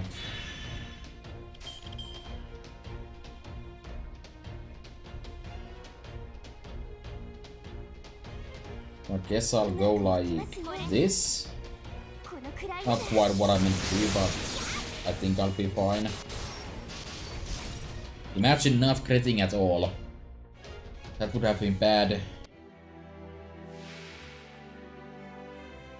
Alright, there's the boy. Oh look, he's not a berserker. No, seriously. Why is this man not a berserker exactly? I mean, I know why. 細かすぎる I fully know why, but like...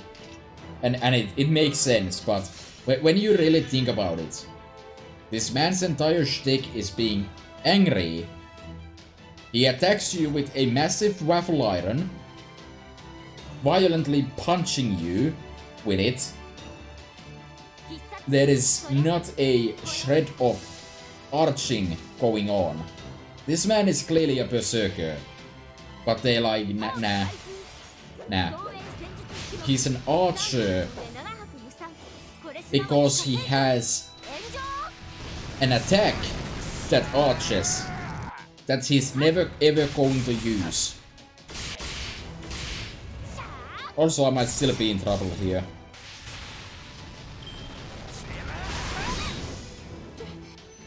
Alright, that's unfortunate.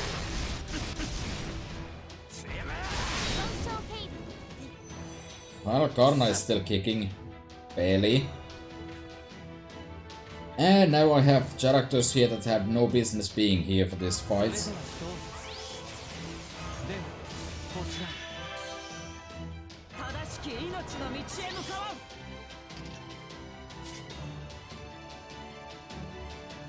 Well, with this hand I'm not doing anything of value. With Karna at least.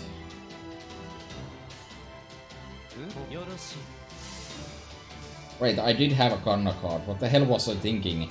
How did I not see that? Please don't attack Karna.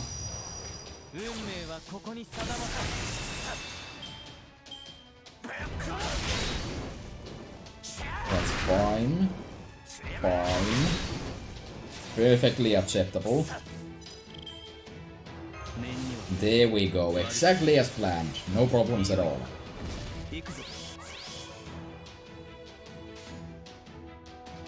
Okay, let's go.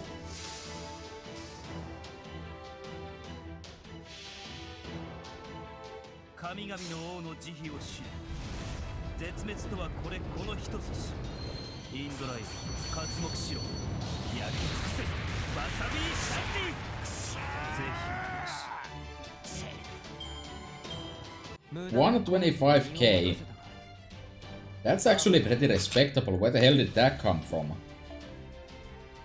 I guess he did have triple buffs, but like, still.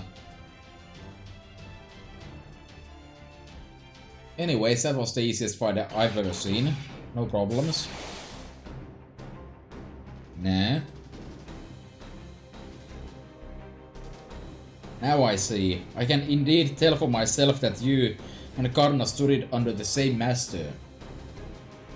Yeah, freaking infuriates me to admit it, but you're not bad yourself, brat. In fact, you kind of remind me of someone. Parashurama? Maybe Krishna? I can see why you'd think that. Those two are avatars of Vishnu, just as I am. I am Rama, king of Kosala. Huh, that's so. Well, let me give you a little tip. This lost belt wouldn't go around bragging about being the avatar of a god. You might not like what happens. What do you mean by... Hold it? Something else is headed your way. It's not reading like a Kali or a sacred beast. Wait, these are servants.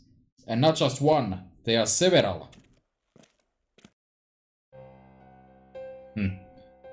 Looks like you're out of time, Aswat Hamana.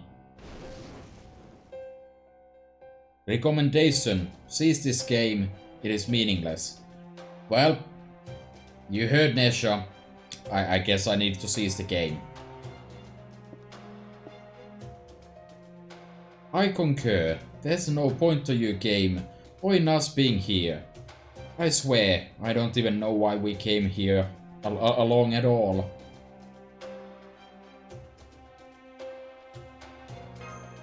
Okay, it's only 3. As they would say, I'm in danger.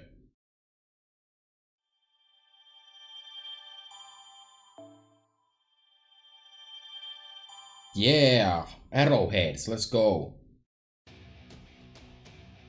Kali Yuga, a revolving world.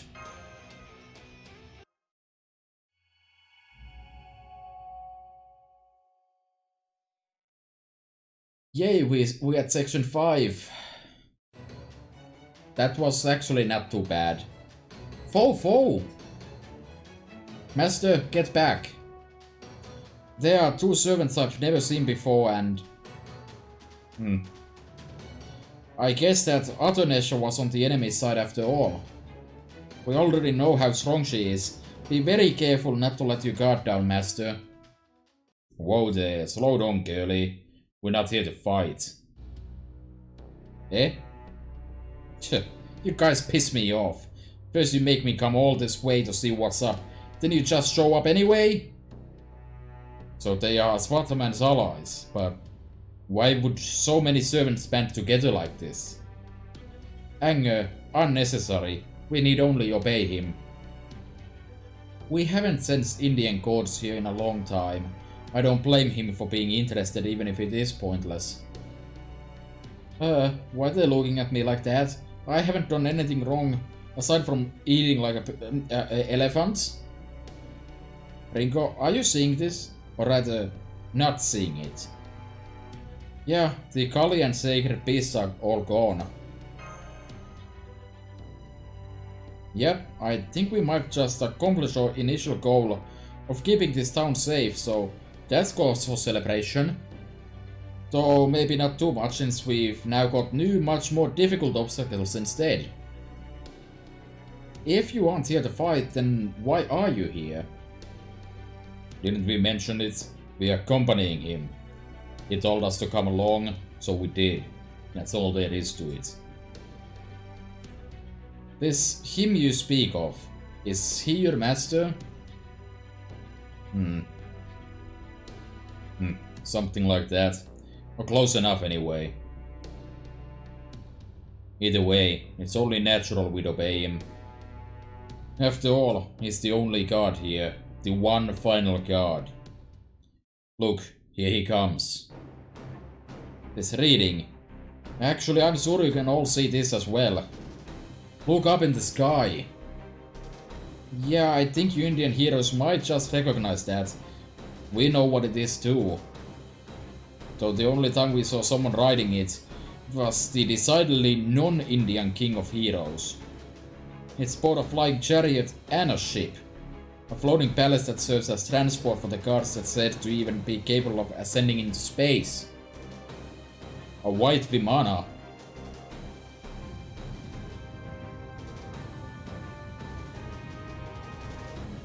Who's that riding it?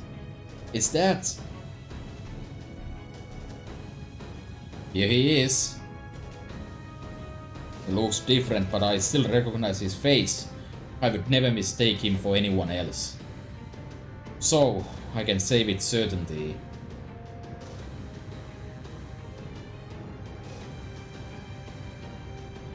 That is Arjuna. Arjuna? Really? Not the one recorded in Chaldea, of course. He must have an altogether different spirit origin here.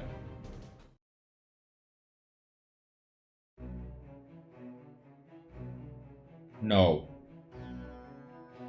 Once, I may have been known as Arjuna. But now, I am a god. What's going on? It feels like my hair is standing on end. Yeah, I feel it too. I don't know what's up with that, but I'm getting chills.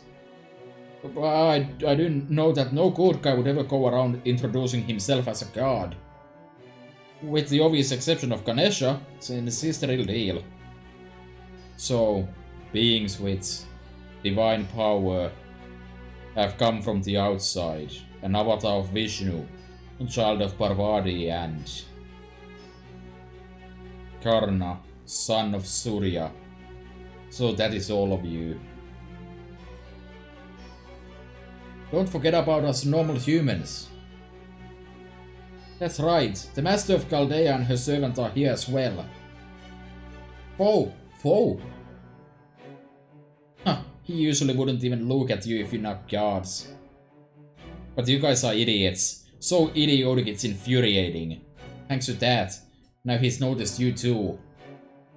Which means you guys are done for.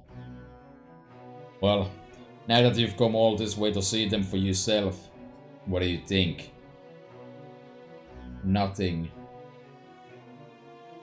Huh? This ended up being no more than a fleeting diversion. I thought I might feel something, but there was nothing. To me, as I am now, all these foreign elements I see below me are equally defective, immature and worthless. Hmm? They do not belong in a perfect world. In that sense, they are evil. God has witnessed defective beings. God has witnessed evil. They have no place in the next Yuga.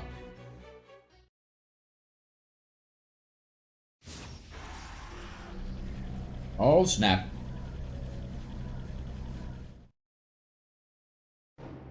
Well, there he goes. I guess he's not going to give us any orders then. Conclusion: impossible, futile, meaningless. Nothing and no one can break his concentration. We'll just have to wait. Man, this really was a waste of time. I knew I should have just ignored all of this and kept going with my research. Yeah, I know that means I'd be gone in the next Yuga. I just want to vent. What's going on? Crap. Arjuna is gathering an unbelievable amount of energy around him. Indeed, the sheer energy for this noble phantasm, if it can even be called that, is like nothing I have ever seen. In fact, several of our sensors have been overloaded while trying to measure it. What? That can't possibly be good. Hurry up and do something. Hear me, Arjuna. You think I'm defective, immature, worthless?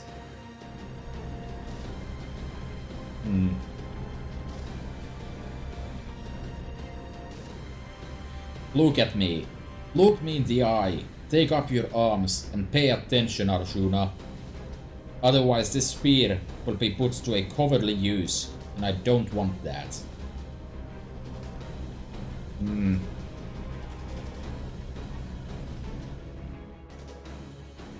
Even after all that, you would still ignore me, Arjuna?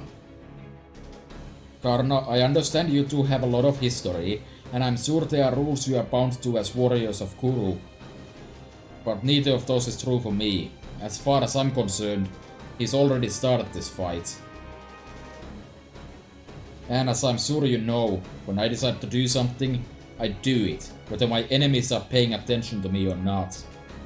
Master, I'm going to use everything I've got to stop him, requesting permission to release my noble phantasm. Permission granted. Now let him have it. Brahmastra.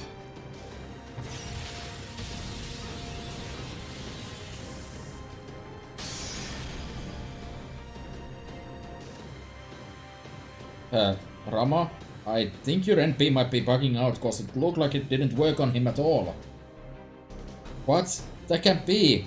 That blade even destroyed the great Rakshasa, Ravana. How could it have? I understand your shock and confusion, but since we must rely on accurate information, let me be clear. Your noble phantasm did not so much as scratch him. Furthermore, he did not take any sort of defensive action against it. It simply failed to do anything to him. That lines up with what I saw too. Well, I still can't believe it. At first I thought it might be an effect of the enormous amount of power he's concentrating near him, but that doesn't appear to be the case either. Which would mean he possesses some sort of anti-interference ability that not even Rama's noble phantasm can penetrate. But how is that possible? Be that as it may, we kings are notoriously stubborn. I could never hope to find Sita if I were to give up now. I'm going to try again, and I won't hesitate to use anything or anyone. Help me, son of Sarya. Please help me, Karma. Just do it.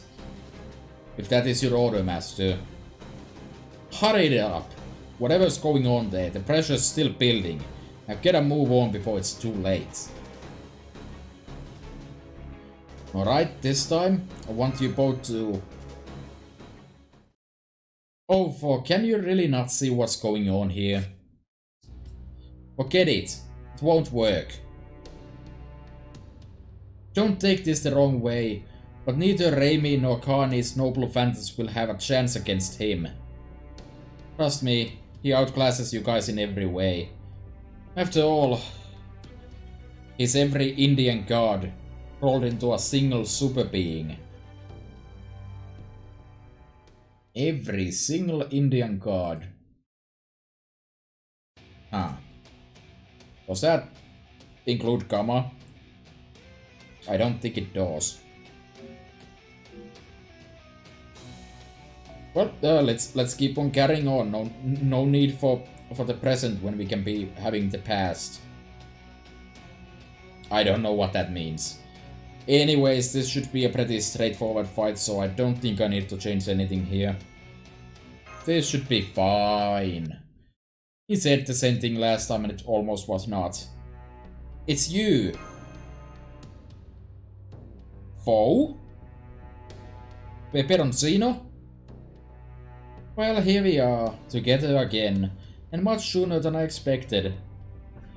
I was going to just sit back and watch, but I just had to say something after seeing how utterly dense you are. We can talk more later though. Right now, we need to skedaddle. Chop chop. What? You're our enemy too. Why should we listen to anything you have to? Well, what if I told you that I was only up in those mountains because I was running from Nesha? And that Nesha only stopped fighting you guys because tracking me down was a higher priority. What I mean is that they are my enemies as much as yours.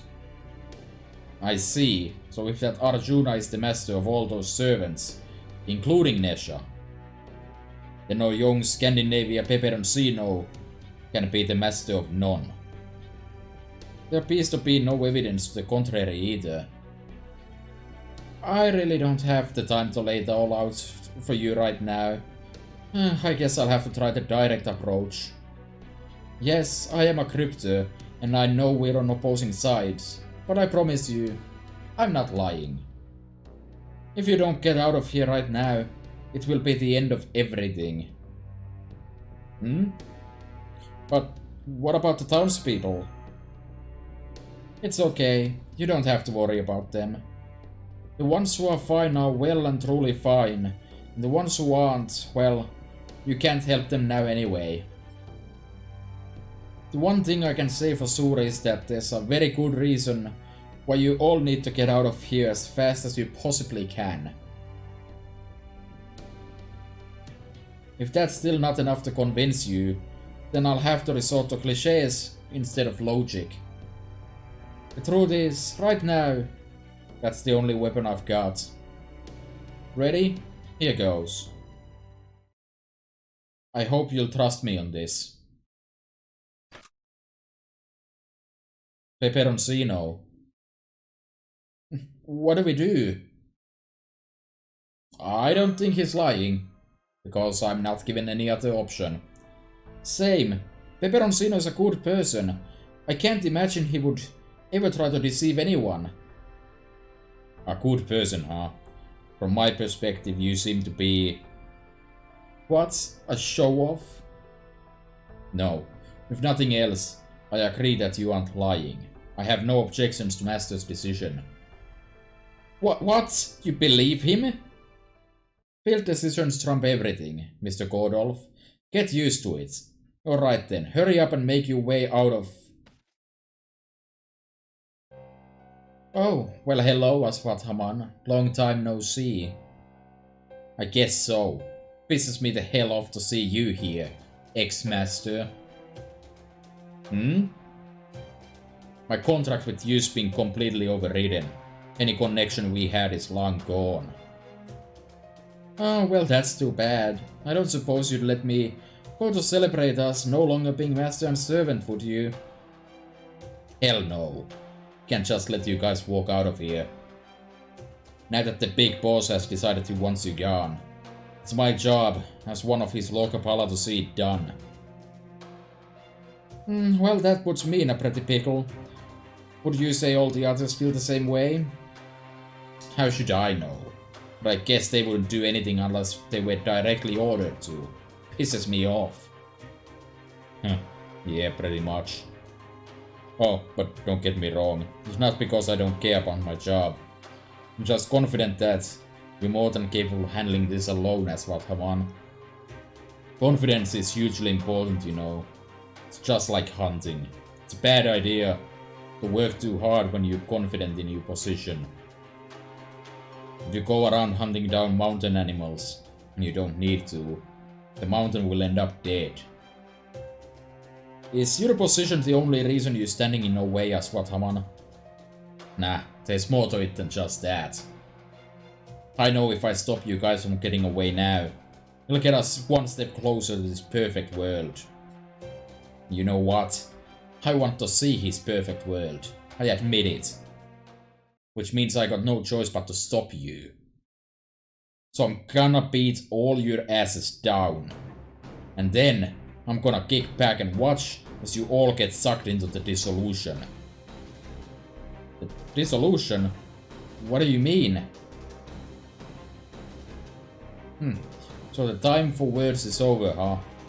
Then I guess I'd better get ready to respond in kind. If nothing else, I can understand him a lot better than the being way up there. Let's take him down and secure a way out of here, Master.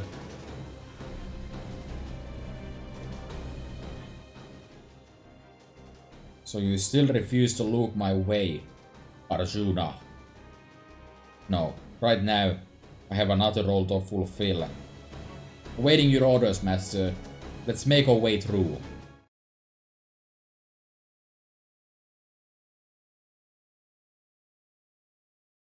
I see. So what do we have here? Another fight against Aswathaman. That's what. これは私も手伝わないわけにはいかないみたいね。捕らえられるかしら? Okay, so looks like Pepe is giving us some healthy buffs here. That's 3 hits of evasion, that's not bad.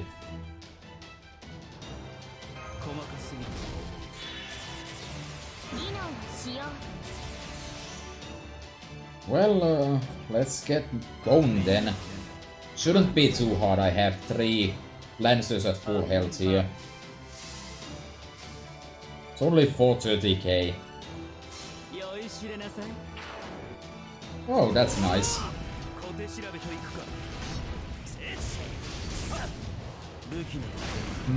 Wonder how much that is.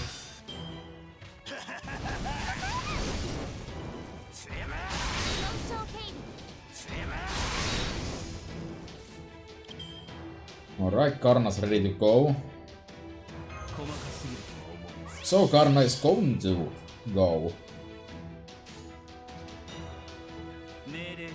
Why not?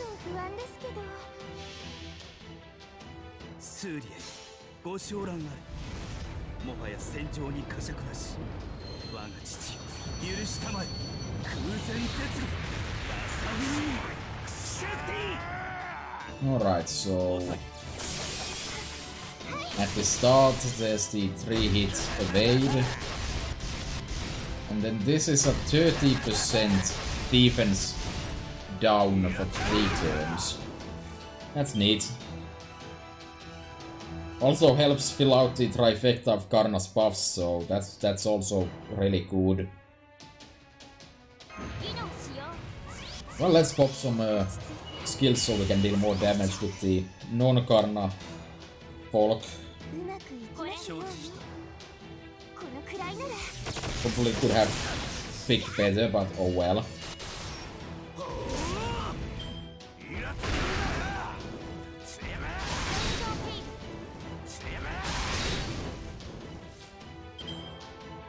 Alright, a grand total of 100k to go. We should be pretty fine here. Ooh, a brave chain of Karna. Let's go. I feel like the defense down should still be around. I don't know what happened to that, I didn't pay enough attention.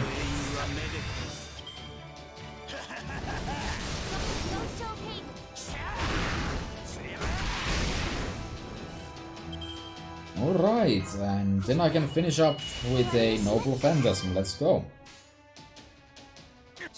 Alright, Karna did all of the heavy lifting.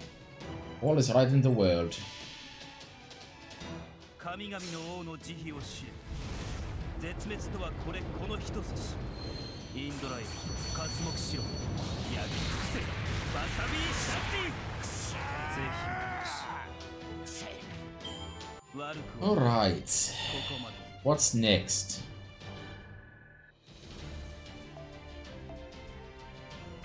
Useless drops as usual. Nice, nice.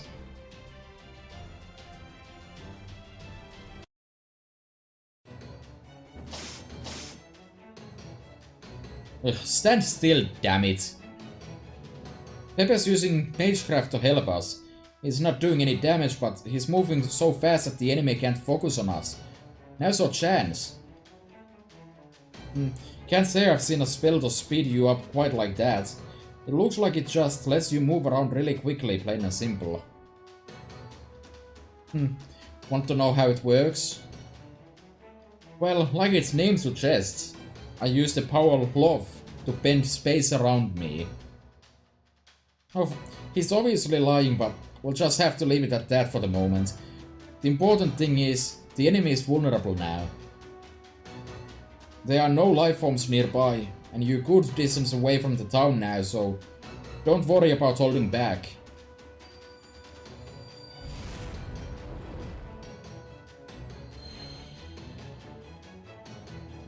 Yeah, that. I guess Karna really didn't feel like holding back even a moment longer. It's a direct hit. That should do it. No.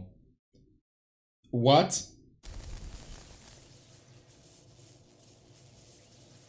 He's even angrier now. Nice. What was that, Karna?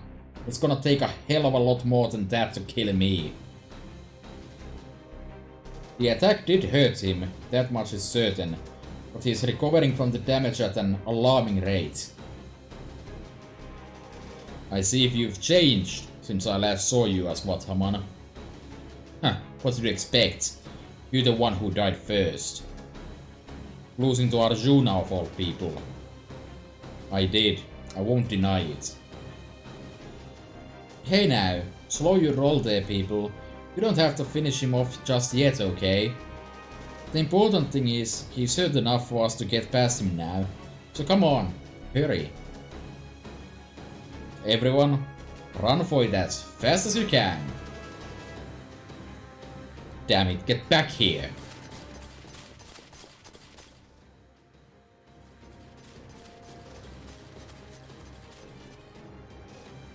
Foe. Oh, foe. Just so you guys know, since I'm Ganesha and all, I can actually run faster than you'd think. Way faster than any ordinary human. I don't even get tired that easily. But I do feel tired, and for a neat like me, that is the worst thing of all. There's no one else in the whole world who hates running as much as we do. Ain't that the truth? Complaining about it won't make it any easier. Just be quiet and keep running. I only said that because I was hoping you'd take the hint and carry me. I can't. I would be crushed under your weight. Perhaps that is owed to the weight of Ganesha's divine power. Oh. Can't believe Shinako is fucking dead. Hey, I'm not that heavy. By the way, why are you running away with us? I thought you were our enemy. I have my reasons. Arjuna didn't see me as an enemy before now, so I was fine as long as I was just laying low. But since Nesha found me in the mountains, and especially now that I've helped all of you, I'm pretty sure he's decided I don't have a place in this world. Basically, now I'm qualified to be collateral damage. Pepe, I'm still not sure what that means. Sorry, Mashi, but you really need to focus on moving those legs, not your mouth. We need to hurry, honey. If we don't get away in time, it's curtains for all of us. So, how far away do we need to run? You're kidding me! You really don't even know that? Alright, fine. I'll just have to explain as we run. Arjuna there is about to destroy and remake everything in this Lost Belt. Dissolution and rebirth, destruction and reconstruction, cataclysm and genesis. As the last god of this world, all of that is within his capability. Huh? The reason he's taking so long to charge up is because he needs time to gather the ridiculous amount of energy he needs to pull all that off. And if any of us get caught in the destruction and rebirth of this world, we'll end up disappearing completely. 100%, absolutely guaranteed. No recourse, no way out, nothing. That's quite difficult to believe. But if that enormous mass of energy were to keep growing at an accelerated rate, I suppose it's not impossible. But then if that's true, what happens to the world after it's been recreated? What about the life forms? I'll fill you in on that later. Right now, I'm just answering Ringo's question of how far we need to run. So now that you know, I'm sure you can figure out what you have to do to avoid a massive noble phantasm capable of destroying the entire world, right? We're the only ones with an evasive measure that can get around that. I'm counting on it to save my skin too. The border zero sale. Exactly. I'm glad you worked it out. Naturally, I figured that might be the case, so I've got the engine all warmed up and ready to go, Star. Let's figure out where to rendezvous, and we'll head there right now and come pick you guys up. Sorry, I mispronounced rendezvous. I'll admit, it's still risky. I'm not sure what will happen if Arjuna becomes aware of the border too. But right now, it's the only hope we have. Hold it. Hold it just a damn minute. You want us to let a crypto onto the border and let him experience a zero cell on top of that? Preposterous. Absolutely out of the question. I know we've had a crypto on board before, but that was strictly as a prisoner. Not to mention there were extenuating circumstances. Naturally. Neither Da Vinci nor I have discounted the risks in this course of action. But right now, the most important thing by far is ensuring Ringo's safety. All other considerations are secondary at best. Besides, just look at her. Once she makes up her mind to trust someone, there's nothing any of us can say to persuade her otherwise. Especially since she's the one out there doing all the heavy lifting. I thought we'd been over this already. At this point, I'm just a single powerless mage. I don't even have a servant anymore. I'd say that more than qualifies me as a prisoner personally. A prisoner, huh? I do still regret how Karok's Emlopus ended up getting away. If I look at this as another chance to gain some valuable information about the cryptos, maybe the reward is worth the risk? You're right, I'll make a special exception just this once. But he's to be kept under tight security at all times. Thank you, Director Gordolf. I've got the border's rendezvous point coordinates. Let's get there as fast as we can, Master. Rendezvous. Come on, guys. Let's run for it.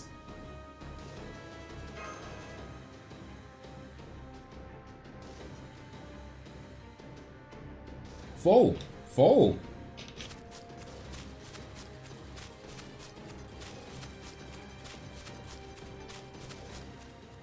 Aggressive running. Sheesh, I finally got a chance to survive. All that's left now is one simple question.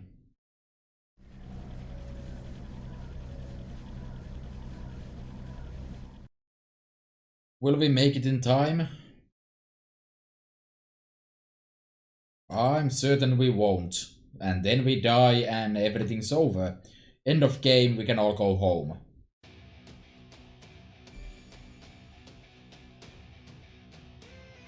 Okay, so...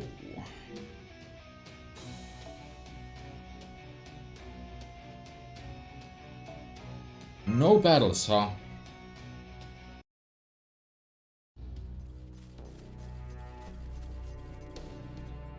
Ugh. Yeah. Ugh. For. Oh. Are you okay, Master? We're almost there, just hanging there a little long. On second thought, now that we've come this far, I doubt anything else will try to attack us. I'll carry you the rest of the way. You too, Foe. Foe! Are we at the Rendezvous point yet? Damn, even with all this distance between us, the pressure from Arjuna is only growing stronger. I've never felt the air turn so stifling before, not even when Ravana nicked my throat with his sword or Kumbhakana the giant foot was hovering above my head. This isn't normal.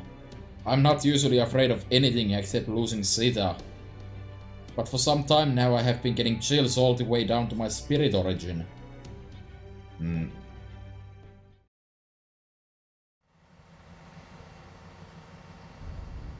Calculating expected arrival time based on our current speed and distance. Setting estimated limits based on current observation results. Putting those together we get... well, what is it, man? Why aren't you saying anything? Oi! The only parameter we can adjust now is our speed. We'll just have to hurry as best as we can. If you happen to install a secret acceleration system while you were working on the border, Captain, this is the moment to reveal it. I didn't have time for that. All I did was make sure all the existing systems were working. We should just be able to rendezvous in time if we use all our resources and go at top speed. The real problem is... I'll make as much headway on my end as I can. Please hurry, Da Vinci.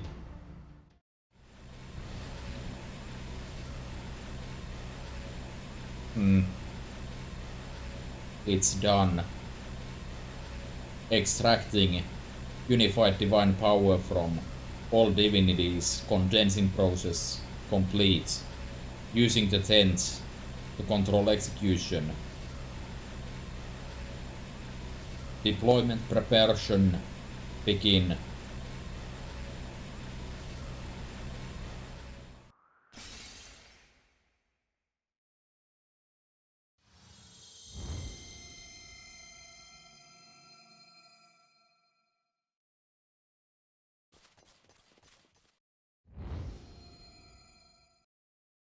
What was that? This is... this is it. We're done for. It's all over now. I can tell too. It couldn't have been more clear. Whatever that was, it's something we absolutely have to evade.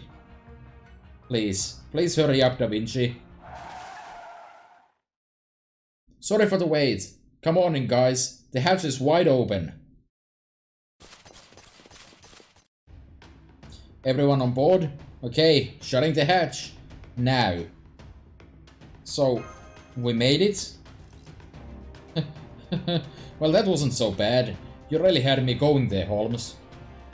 Couldn't resist having a bit of fun with us in lieu of Watson's absence, eh, Hol? We're not out of the woods yet. The real problem is reading the zero sail. What? It doesn't just happen automatically at the push of a button. I did everything I could to prepare in advance. But even if we skip some of the checklist, go with the bare minimum and turn a blind eye to everything else, it won't work. Even if we perform the operations as fast as possible, it's still not enough. It's a difference of only 5 seconds, maybe even less, between the time we need and the time when Arjuna releases his noble phantasm. But those are 5 seconds we just don't have. No. Hold it. Hold on just a damn minute. Which one of you just went outside in the spirit form?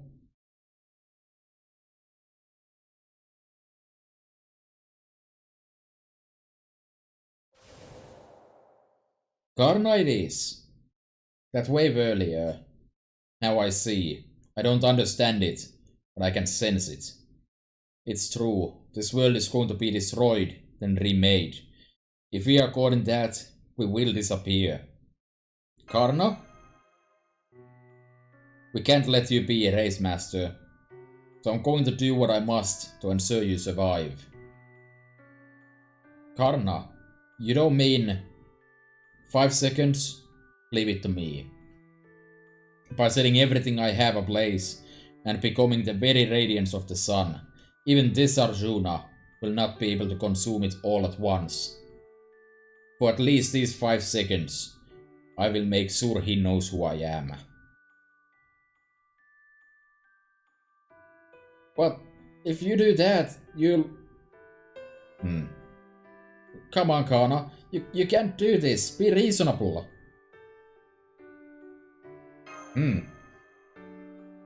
There is no other way. Get ready to set sail.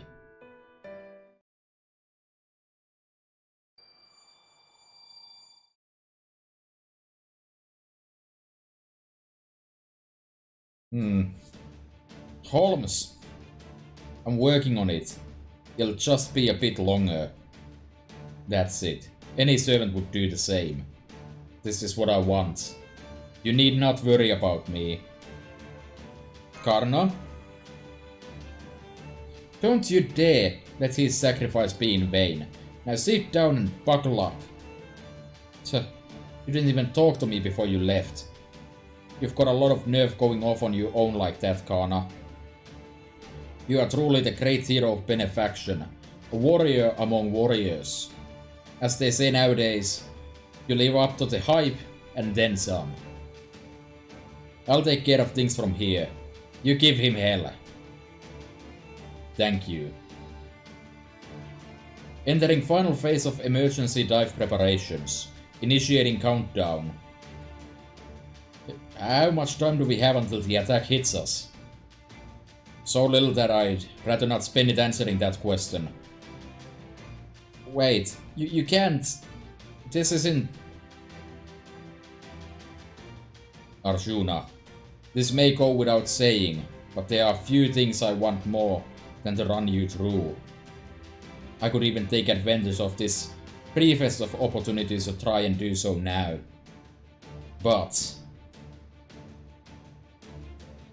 at this moment, I am a servant sworn to protect my master. I am not here to meekly accept this outcome, nor resign myself to my fate. I'm here to stand before you with pride, so that you may ignore me with disdain. So today, I will not be taking up my spear. Instead,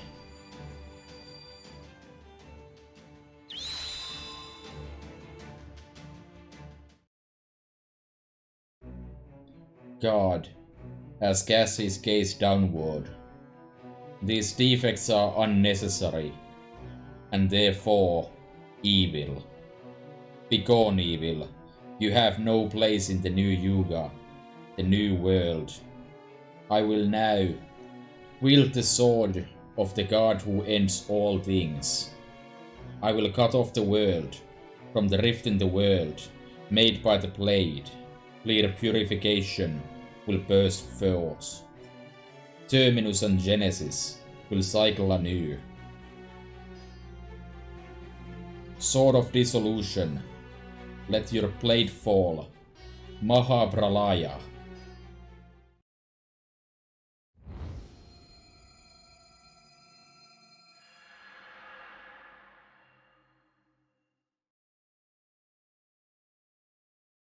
It's a good thing we don't have to deal with that at all later on.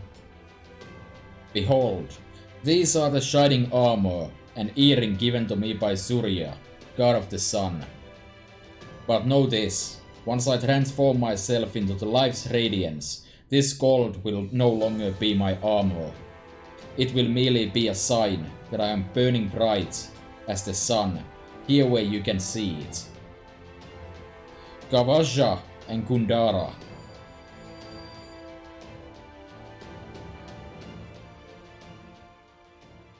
Golden armor.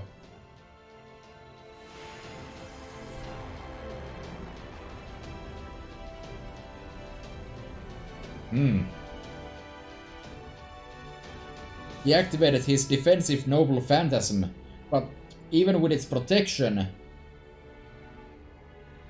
Karna! No! It's alright.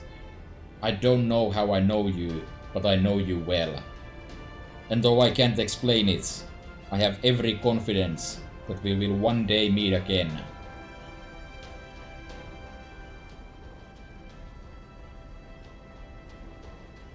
So don't be sad.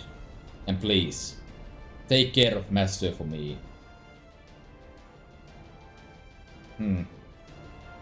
There. Shadow border, untether from reality. Void space dive, zero sail, unfurl.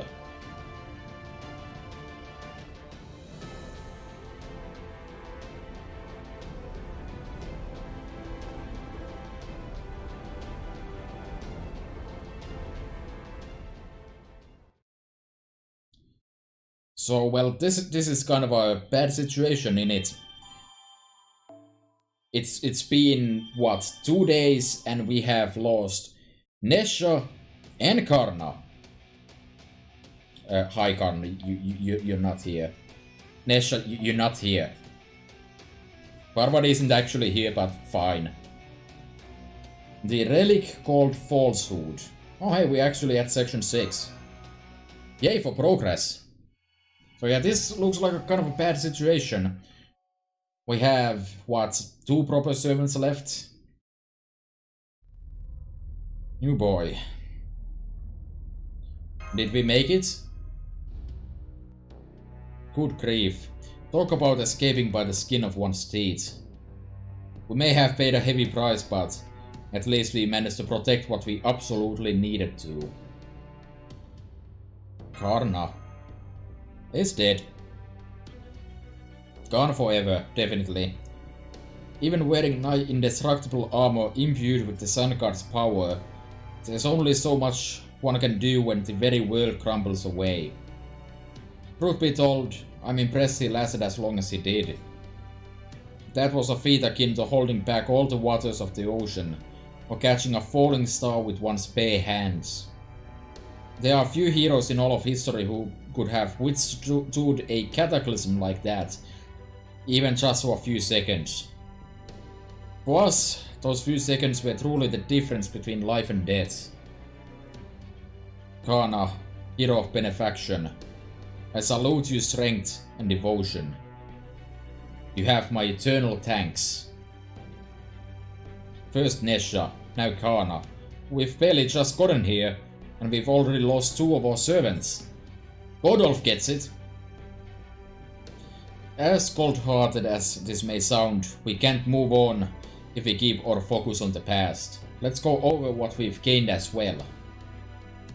Yes, I know, you're right. Go ahead, Holmes. That wave of life we observed just before we dived contained a truly unbelievable amount of magical energy. More than enough to convince me it was capable of destroying this entire Lost Belt. If I hadn't already seen it with my own eyes. No one hero should ever be able to wield power of that scale. But given that he clearly can, there must be a reason for that. We've even heard a few hints towards his nature already. The final god, every Indian divinity, rolled into one. So now, I think we best hear more about him from someone I believe is uniquely qualified to answer. Let me come right to the point. What is he? Okay, now seems like as good a time as any for a bit of a chat. Plus, now that you've shown me what the reverse side of the world looks like, it's only fair that I reciprocate, no?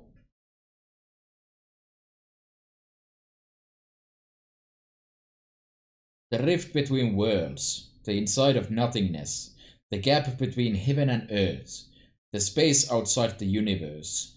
Here, where a single moment spans an eternity, only he and a few beings he acknowledges are able to exist.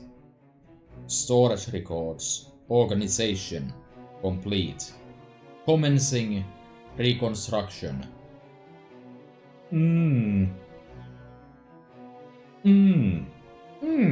Delightful. What a delightful way of molding the world as you see fit. I don't think I'll ever get tired of watching it. It's so unilateral, so transcendent, and above all, so violently correct.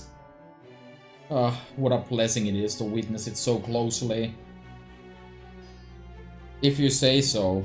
Personally, I think it's just plain boring. He even had the perfect chance to get rid of the Chaldea clowns, and he let them get away. What was he thinking?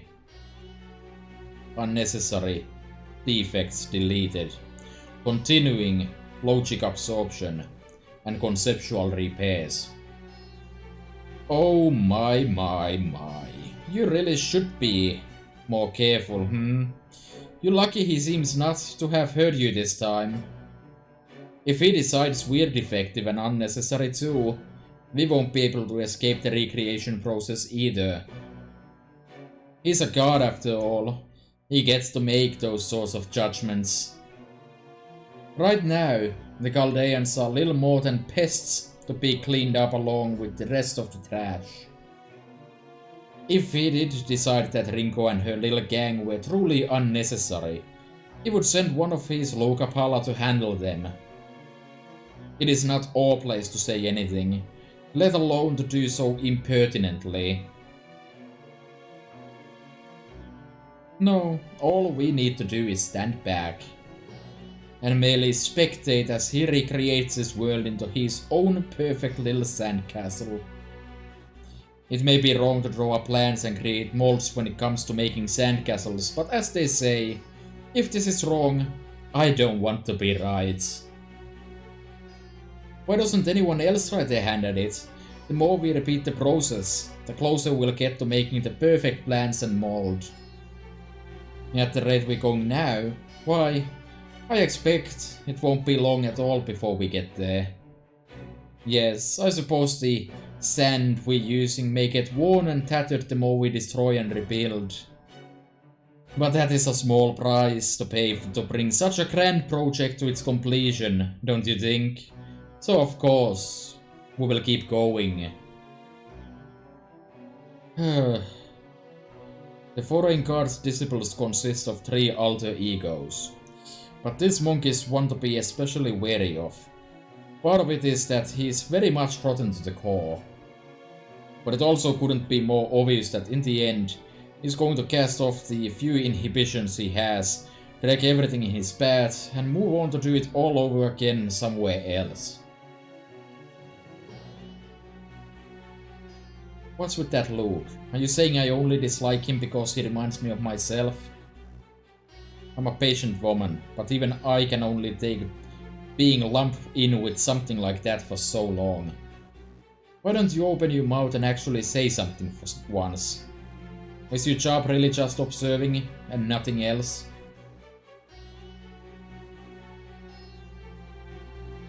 Well, I guess you didn't need to say anything there. Your actions couldn't have said, I can already see where this is going louder than if you brought a megaphone. Alright, I'll just make do with modest gains in this lost belt and focus on finding out what that monk is up to. After all, I certainly don't want him getting in the way of my own future plans. Final value allotments confirmed. Entering, executing.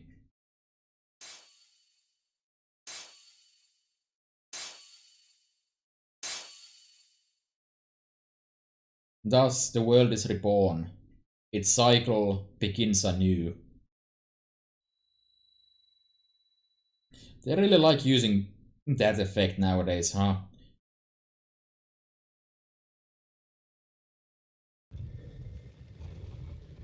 Unominous. XT, XT, XT, XT, XT, Yuga Cycle, Inception. So I'm sure you've all at least figured out this much, but that Arjuna is the core of this Indian lost belt. Is the reason this world became part of the pruning theoretical phenomenon. Let's see, to tie it to Holmes's earlier question. Holmesy? Yeah, I agree, it's kind of awkwardly... It's kind of awkward that way. Holme, I'd say, would probably work better. This world was pruned away because in it, he gained the power you've just witnessed. What happened exactly? Just so you know, this is almost all speculation on my part, okay? There's no one around who can prove what really happened. Anyway, I don't know exactly when he got all that power, or when this world became estranged from proper human history. All I know is that it was a long time ago. But I can make an educated guess. It was probably during the Mahabharata. Something happened right around when the war it depicts came to an end. Something that led to Arjuna acquiring every divinity in India. Right, you mentioned that earlier. Then it's really true?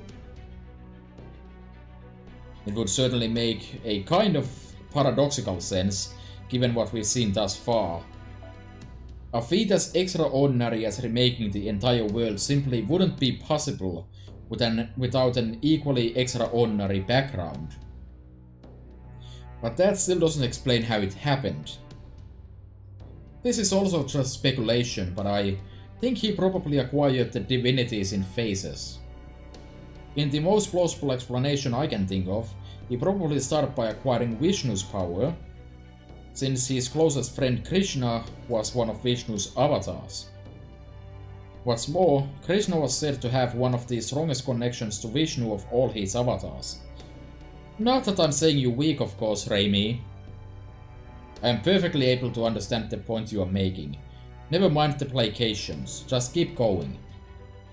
You got it, Han. So if Arjuna somehow got Vishnu's divinity from Krishna, peacefully or otherwise, it stands to reason that it could have laid the groundwork to do the same with the other divinities. Vishnu is one of the most powerful gods in all of Indian mythology, after all. I expect he went around hungrily unifying all the other Indian gods in this lost belt one by one after that. Indra, even Shiva and Brahma were no exception. So once he'd absorbed all their divinities, he became what he is now. An Arjuna with divine power over death and creation, ruler of this lost belt and capable of destroying and rebuilding everything alike. No, you can't even call him Arjuna anymore. He may have started as Arjuna, but he's something else altogether now. That's why he no longer has a shred of the heroic Arjuna's personality. You saw that for yourselves, didn't you? Yeah, he was nothing like the Arjuna we know. He said nothing of value, really.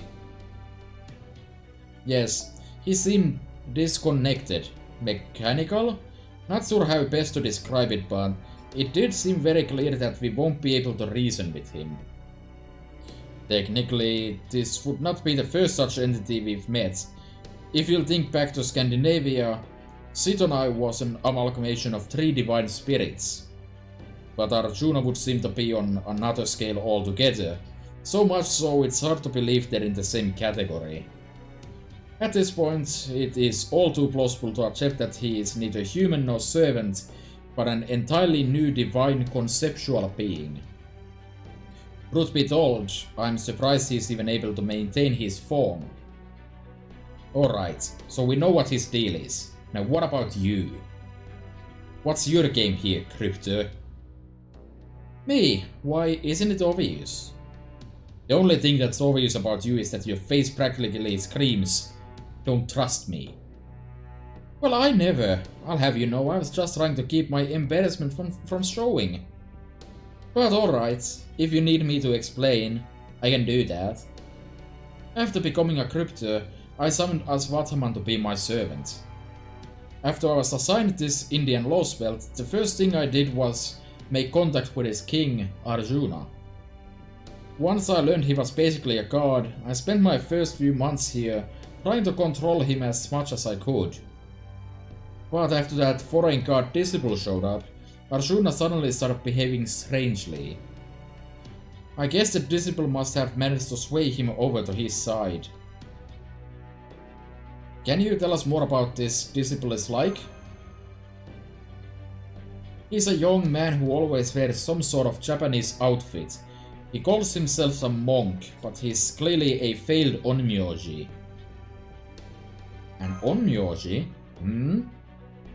He's very handsome, but he's also thoroughly twisted and just rotten to the core. Definitely not my type. If I'd approached him, the odds were better than even that one of us would have ended up dead. Surprisingly specific. Also, I would say that Limbo is certainly my type of a guy.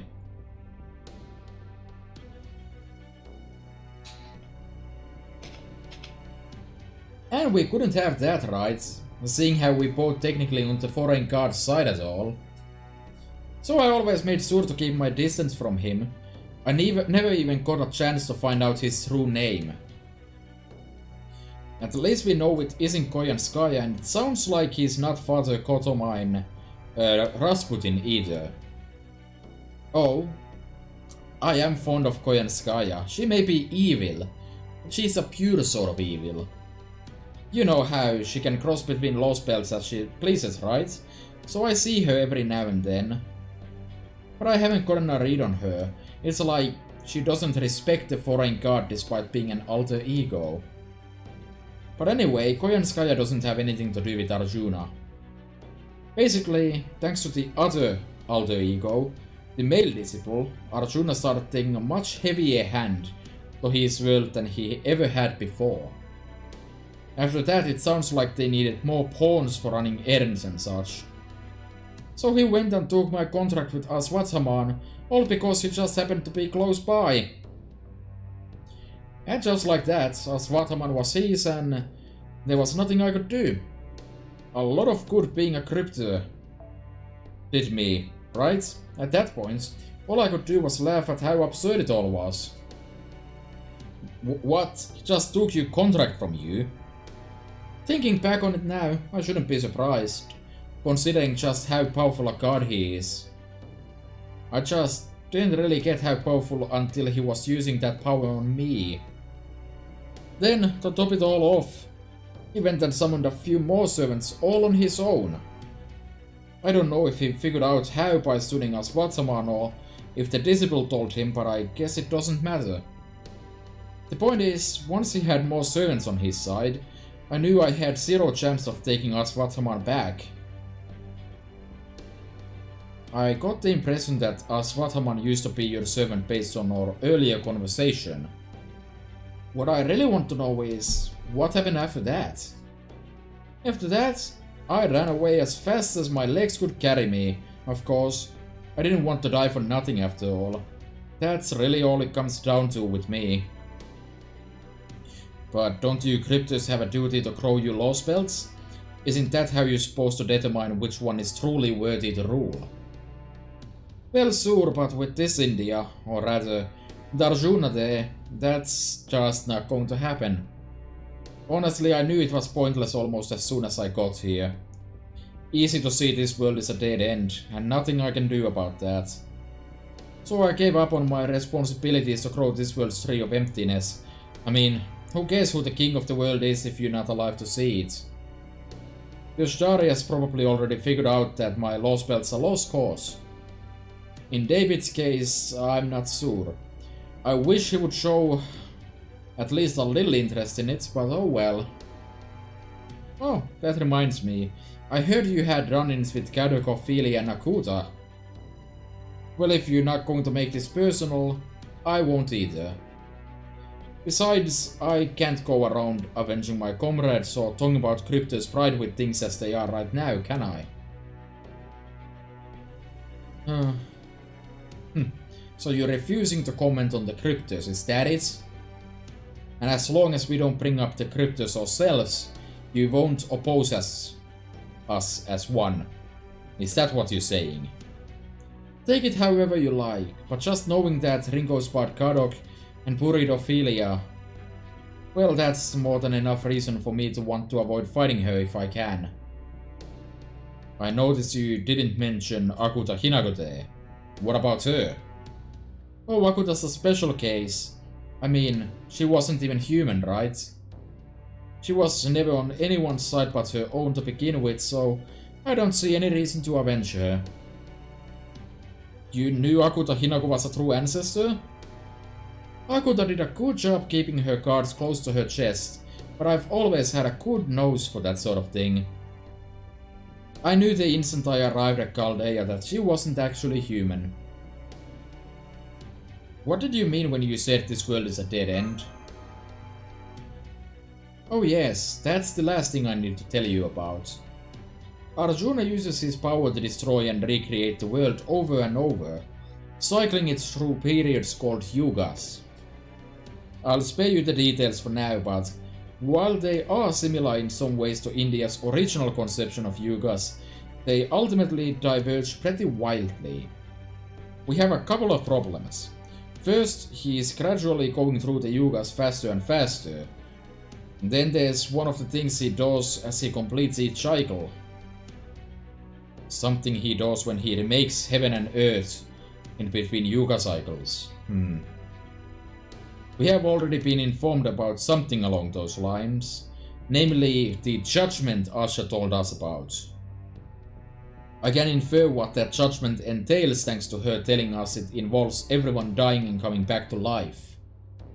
But of course, now is not the time for speculation. Oh, why not? I'd love to get to see you speculating in person, Holmes. Hard as it may be, the belief coming from me, I have no intention of interrupting someone else's explanation of a thorny riddle with my own half-baked theories. Well, if you already know that much, it will probably be faster to see it for yourselves than anyway. Hi, it's me, Da Vinci, the beautiful genius who's been forced to keep her mouth shut and listen despite being just itching to jump into all this fascinating discussion. Our reality space observation results have finally stabilized, so we can emerge from our zero sail now. The longer we stay submerged, the more chance we have of something going wrong, so while I hate to cut Pepperoncino's explanation off, I really think we should head back to reality space now, especially for our own. What do you say, Gory? Alright, then go ahead. But I want our security to remain airtight, and make damn sure we resurface inside the Lost Belt. Got it? Got it. Will it be safe for us to go back outside after we emerge? Oh sure, the rules about the Yuga cycle are 100% absolute, so I can promise you Arjuna won't try anything now that we've just started a new one. Though when it comes to other dangers, I can't make any guarantees. I mean, I just don't know, you know. We can't let a mere possibility of danger hold us back. We may not be able to do anything about that cataclysm yet. But we'll just have to assume we'll be able to handle any other threats we run into. Nesha and Kana may be gone now, but you still have Mush, myself, and Ganesha the Divine Spirit. Yeah, I guess so. Are you alright? Sorry for being so down in the dumps. I'm okay now, I promise. I know I still have my Ganesha duties to fulfill. And besides, did you hear what Karna said? He asked me to take care of you for him. Can you believe that? A super great hero like Karna asking a loser like me for help? How does that help? Work. Help. Damn. Still, I don't think he'd have said that if he hadn't needed my help. So, that must mean he thought I was up to it. That he trusted me as a fellow servant. So I figure I may be a loser, but I can still do my losery best. If Karna's gonna put his trust in me, I might as well see if he saw something I didn't. Just don't expect me to be much help. Okay, I won't. Glad to have you with us. I'll come along and help too, of course. Besides, it's easier to explain things when you're seeing them in person. Is that alright with you, Rinko and Marsh? Absolutely. Thank you so much, Pepe. Hold it. What do you think you're doing, Peperoncino? Have you forgotten you're a prisoner? Ah. But the porter won't be leaving this lost belt until Rinko finishes what she came here to do, right? So how could I possibly get away on my own? Besides, helping all of you is the surest way to help me survive too. Not to mention that Mashi just looks so adorable after all this time. But I can't help but want to support her anyway, you know. I see. Thank you? Of course, if you insist on keeping me in here, well, I can't blame you for that, but are you sure it's a good idea? A good idea? Don't be preposterous, of course I'm sure no, wait. Hang on, What if? Oh my, he's got so pale. Scared of keeping an unknown element like me here, in the heart of their operations. God, he's so easy to read. I could have Holmes and Captain restrain him, but what if he's planted a bomb inside his body? There's something frightening about him that reminds me of a mercenary.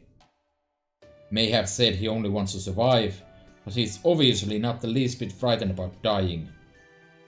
I could easily see him blowing himself up and taking us all out with him. But then the safest option would be... Alright, I suppose it would be the humane thing to do. Very well then, just this once. I'll grant you special permission to accompany Rinko. But be warned, this permission is contingent on you obeying every order we give you, without question. Refuse and I won't hesitate to take whatever measures I deem necessary. Is that clear? Okay, that's fair. If I die, I die. Works for me. Okay then, let's get going. Shadow border, preparing to emerge. Everyone hold on tight. As soon as we're safely back to reality space, let's go see what this newly remade world is like.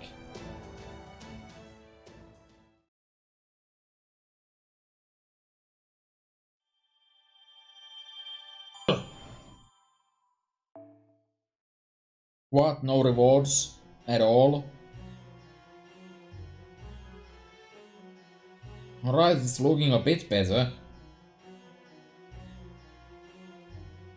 We're pretty close to the cube, huh?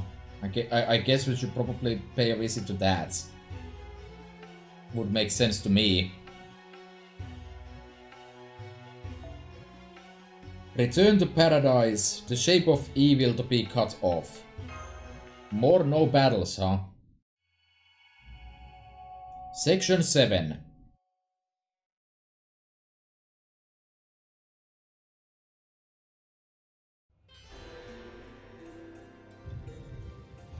Once again, unominous.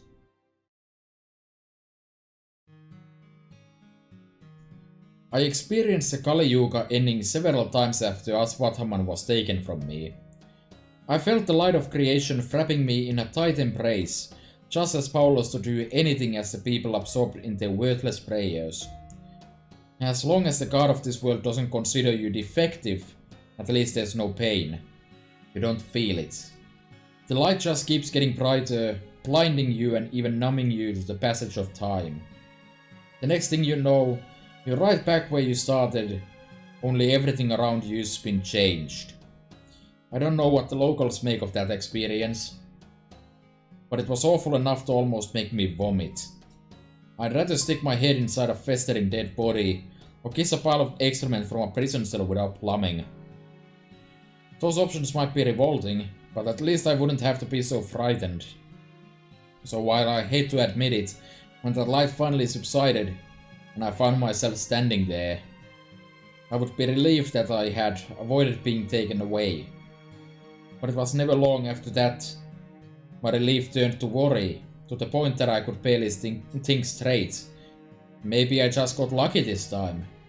What about the next time? Or the time after that? So in retrospect, it was inevitable that I would take action like this sooner or later.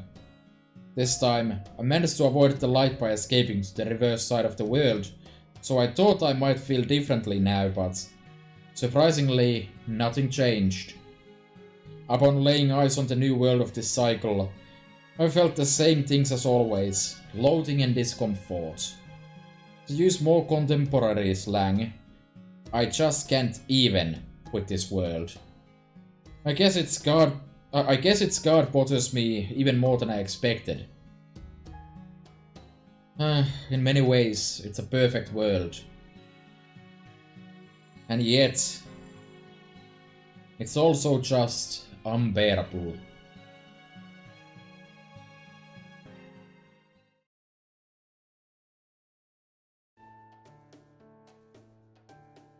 Where are we now? FGO.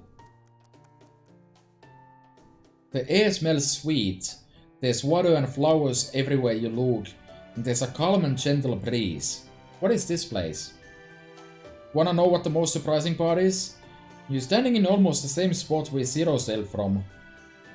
Our location didn't change, the entire rest of this world did. And thankfully there are no hostiles in the immediate area.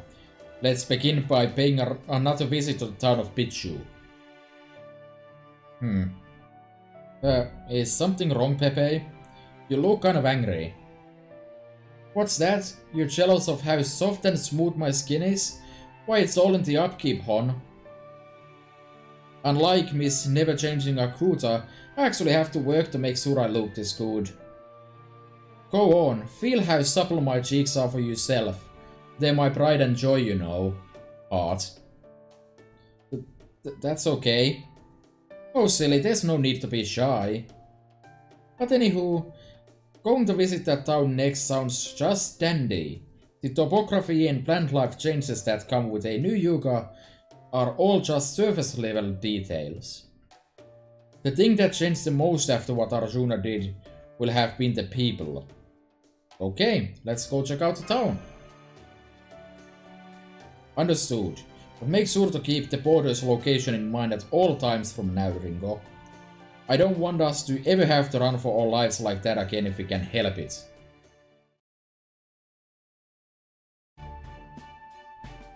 What in the... FGO! Wow, there's not a single brick out of place now. In fact, this is exactly what the town looked like when I first came to this world. I can't believe it. It's like the Kali never attacked it at all. What in the world is going on? Then there's the people going about their lives here. They all look happy now. They're practically beaming. Great, look who it is. Goodness, you're all okay. This is wonderful news, just wonderful.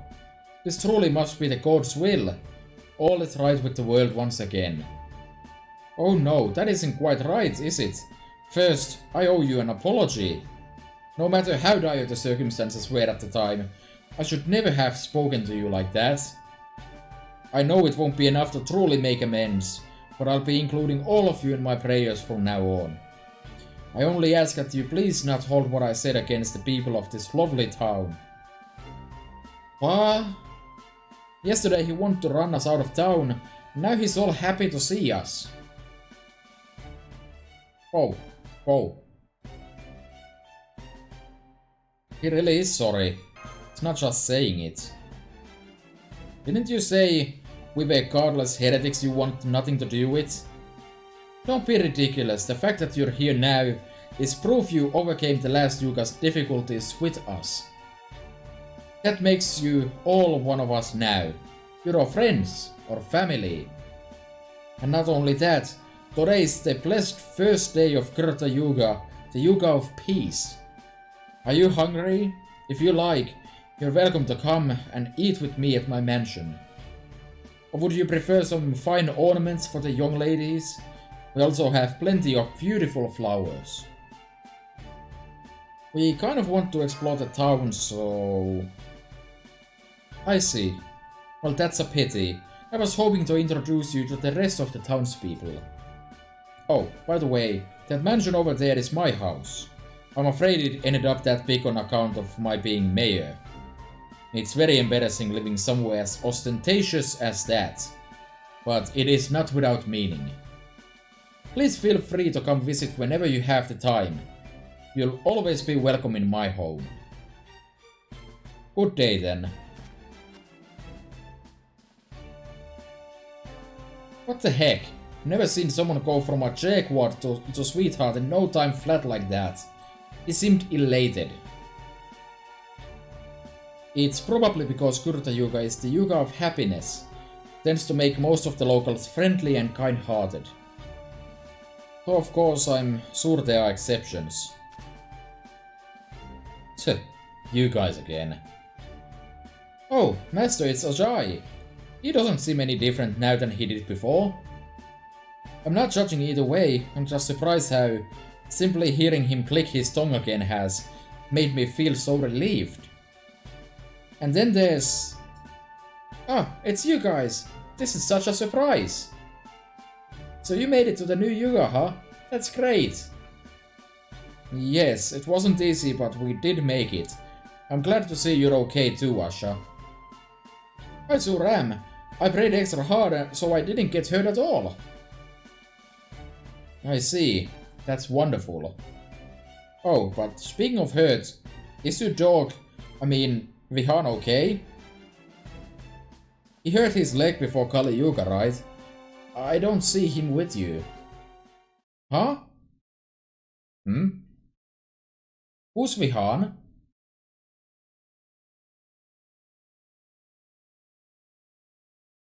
Ah, I see. Defective, huh? Well, I guess that's one way to say it. Having random leg hurt does make you a defective, I guess. Oh boy, there's actual fighting in this game. Imagine that. But it's random fodder enemies, so I'll just stick to this, as usual.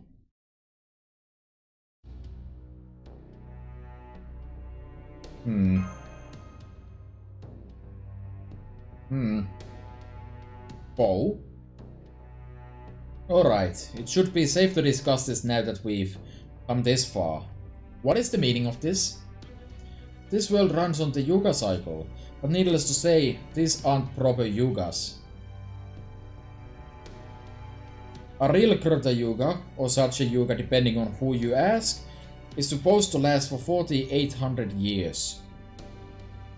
Then the Treta Yuga is supposed to last for 3,600 years, the Dvapara Yuga for 2,400, and the Kali Yuga for 1,200. And on top of that, these are in God years, where each one is equivalent to 360 human years. So, if the Kali Yuga is as much of a miserable existence as was showcased here, that would be a hell of a long time to just kind of suffer from bad times, I guess. Suffice to say, we're talking about a really long cycle.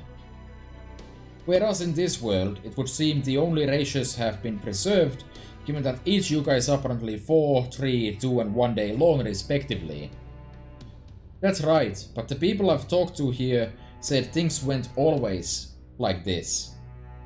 It used to be that the Yuga cycle lasted for hundreds of years, maybe even longer. So that is what this world was like immediately after it was pruned away and became a lost spells. Right, I'm sure the period where Kali would show up had to have been proportionally longer back then. But I'd also bet they showed up much less frequently than they do now. Otherwise the people here would have gone extinct long ago. Fair enough. Fair enough then. But over time, the cycle got shorter and shorter, and now it only lasts 10 days. I have to think that drastically shortened cycle is why there are so many more Kali now. They used to only be let out a bit at a time, but now the floodgates have been opened, so to speak. Why did Arjuna shorten the Yuga cycle so much?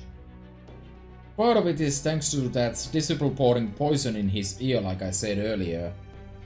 And part of it is that the Tree of Emptiness has given him power he didn't have before that lets him do so. Yes, I know that only addresses the how, not the why. I'm getting to that. I think the reason he sped things up so much is to reach whatever end he has in mind for all this that much faster. In short, it looks like he's in a rush to create his perfect world. What do you mean by that?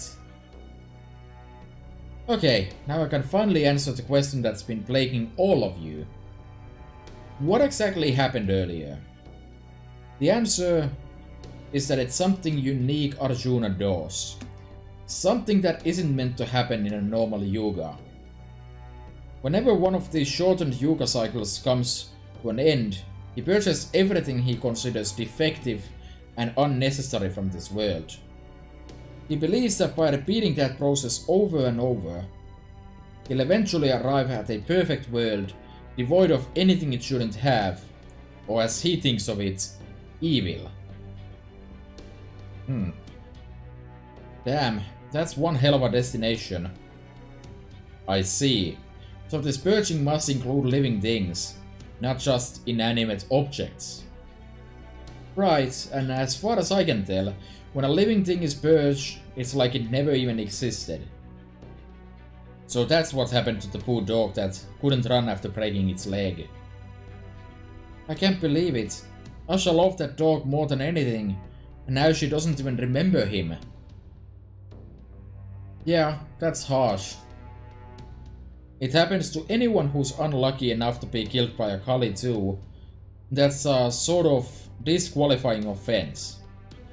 Same goes for people who end up as social pariahs, or if Arjuna himself ends up judging you to be flawed. When the next Yuga rolls around, they just cease to exist. It might sound contradictory, but I think Arjuna adjusts for things like that whenever he remakes the world. I see. That would explain how continuity and discontinuity can exist simultaneously in a new Yuga. For example, Asha may have completely forgotten her beloved dog, but she still remembered all of you. But how does such a thing even work? I'm not entirely sure myself, but I can tell you what that blabbermouth disciple of the foreign god said. He said Arjuna collects every bit of data that makes up the world whenever he blows it away, kind of like a snapshot. Then when it's time to begin a new Kruta Yuga, he uses that data, let's call it snapshot A, to reassemble the world. As he puts everything back together, he removes all the elements he deemed defective and unnecessary. And in the end, he has a new world based on snapshot A, but reflecting the changes he's made. Oh, I get it. He's a cheater. He's basically hacking his save data, changing the parameters to suit his preferences before reloading it. Cheaters, the scum of gamers everywhere. Don't they know hacking saves takes all the fun out of it? See, Ganesha gets it. He's not doing this to have fun. All he cares about is making what he considers to be a perfect world. A world consisting only of what is truly necessary, with nothing wasted or evil to be found. Aha, now I know what genre he's playing too. He's into 4X games. What are those? Good question. What are those? A 4X game is a simulation where the player just sets the initial parameters and then the world sort of plays out from there. And if you're a cheater, if something happens in your sim that you don't like, say if an enemy nation takes you by surprise and invades you, you save your game, hack your data, and reload. And it's like the enemy nation that was bothering you never existed. And that's the kind of thing we're talking about here, right? Arjuna's just doing that over and over until he wins, right? I swear. What's the point of even playing if you're just gonna cheat to win? Dead to cheaters, that's what I say. I guess some people just care about the destination, not the journey. Video game analogies aside, if that's true, it sounds like Arjuna isn't remaking the world from scratch every time he resets a cycle then. Instead, he is basically treating the world like a model, adding new parts and removing old ones. Then it would stand to reason that, strictly speaking, the people here may not be dying and being brought back to life. Yeah, it seems more likely that everything down to their souls is being saved as data, and that their memories are being modified when they're put back into the new world. And if that's the case, we're talking about a much smaller scale feat than creating the entire universe from nothing. It's still a big freaking deal, don't get me wrong. But if Arjuna's got every Indian divinity and support from the Tree of Emptiness, it's theoretically possible. I'm beginning to see the larger picture. There is something about this lost belt that is almost reminiscent of a singularity. The Russian, Scandinavian and Chinese lost belts we've seen so far were all the result of a world where some definitive event happened in their respective pasts to dramatically change the course of history. But this Indian lost belt is still in the middle of its definitive event. Here, its king is continually trying to evolve this world by regularly recreating it with parameters that would be unthinkable in proper human history. While he has yet to reach his goal of a perfected world, I suspect the reason this world was pruned is that the very act of trying to change it in such a manner was considered a mistake. What is it, Director Godolph? If you have any questions, please go right ahead. Do you ever shut up? Good question. I was about to ask the same question, actually.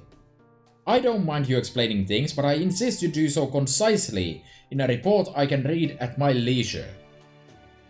You just gave me flashbacks to one of my teachers in my clock tower days who would lecture me for what felt like days on end. Who cares if the people here are technically dying or not when this world is remade? The part that actually matters is that we will die if we get caught in that.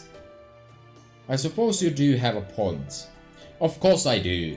Now then, I say we pivot this discussion to more practical matters, namely, how do we stay safe and what is our next course of action?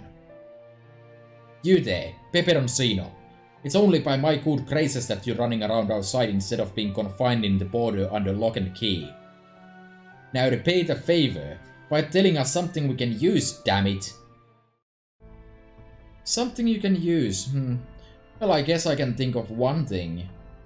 Pulling off a feat that massive takes a lot out of Arjuna, so he isn't able to move around much. And I don't just mean that long stretch of time at the end of a Kali Yuga when he charges up that noble phantasm. I'm pretty sure that, unlike most servants, he doesn't do much of anything the rest of the time either. I guess he just doesn't have access to the energy he would need to do more than ride that Vimana of his. I think that's how he spends most of his time, just riding around the Tree of Emptiness on his Vimana. Of course, he might look like he's spacing out up there, but I'm sure he's actually keeping a close eye out for the next bit of evil to purge. It's probably got something to do with containing so many powerful divinities within himself. It would also explain why he seems so devoid of personality. But then, isn't that exactly why he would need other servants to handle other things for him? Swathaman did say something about that, didn't he? Yeah, he did. I think he called himself a Lokapala? Lokapala. In original Indian mythology, Lokapala were said to protect the world. They were the guardians of all directions. So I don't know what that could mean. We know who Dernesha is now, but who were those other two servants? I'm afraid I don't know. I was already on the outs with Arjuna when he got around to summoning them. By that time, he just considered me an outsider he didn't need to worry about. Though since I'm Swathaman's former master, he did tell his servants to eliminate me if they happened to see me.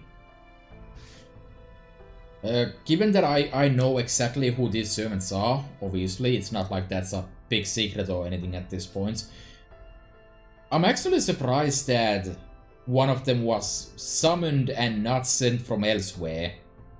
But I guess we'll get back to that in case someone isn't spoiled on that front.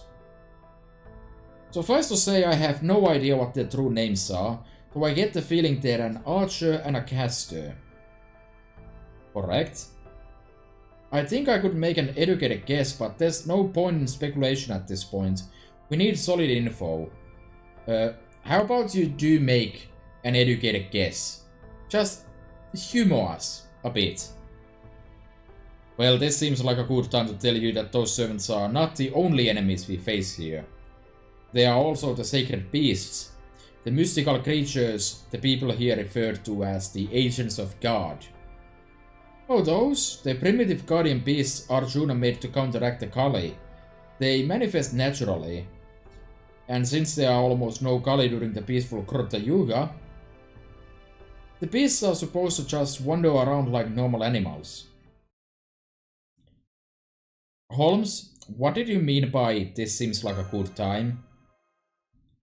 I suspect the answer to that, and your next immediate course of action will be clear to you soon enough. Hi, it's wyverns.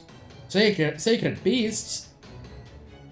I guess that means Arjuna really doesn't want us here then. So of course, they'll attack us on sight now, just like the Kali. You said these beasts wander around just like ordinary animals, yes? Then we clearly can't let our guard down just because it's Krita Yuga now. Still, I don't know if it's the sunshine or what, but my body feels lighter now. This shouldn't take long. Yeah, I'll show you guys how well I can hold my own in a fight. Or at least I hope I'll be able to. Yay! We get to do cleanup.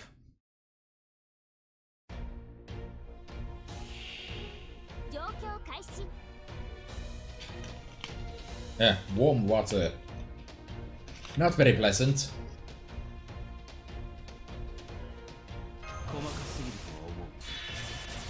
Oh, well, having Rama in the front row would probably have been pretty helpful here.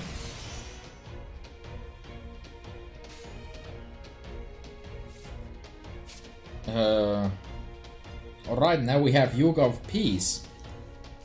Increases healing and healing effectiveness, I guess. So that's neat.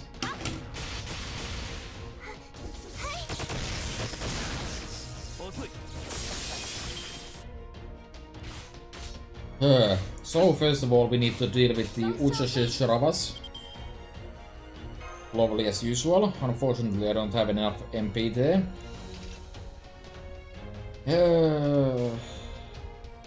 Is this Brave Chain gonna be enough? Probably not. I think I'm gonna stick to dealing with this one first.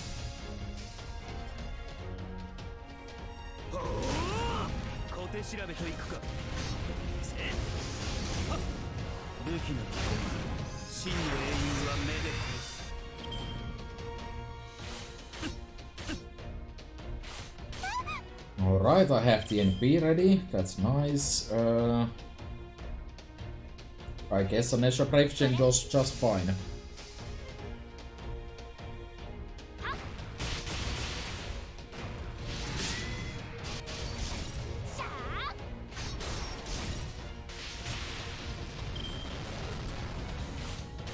So specifically, the numbers on the heals is it's a 500 heal and a 40% heal effectiveness up. So it's not big. It would be a lot more useful if you actually had servants that heal.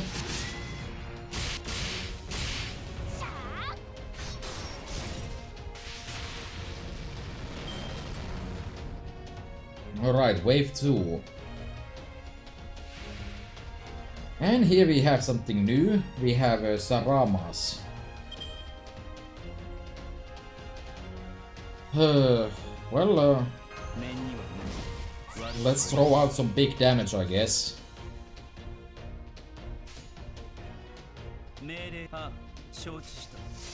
Looking at these, they have a skill that gives a 50% debuff and a 10% chance to apply NP seal or skill seal.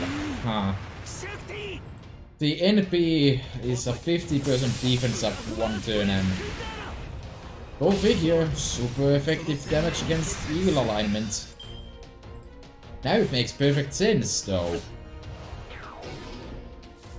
And yeah, they will attack evil alignments more often than others. All of that continues to be completely consistent. Let me kill this Sarama first.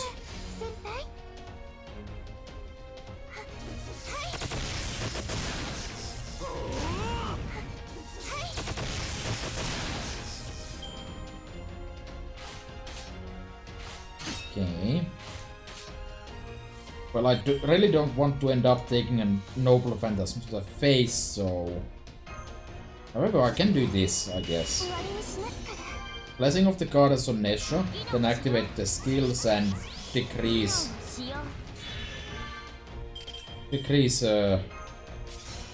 cooldowns, get the NP charge, and Nesha goes bonk.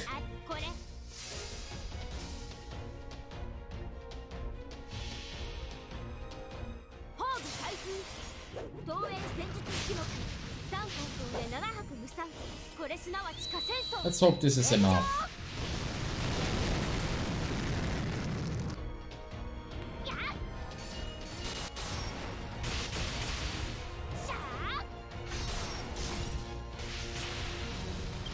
Not quite.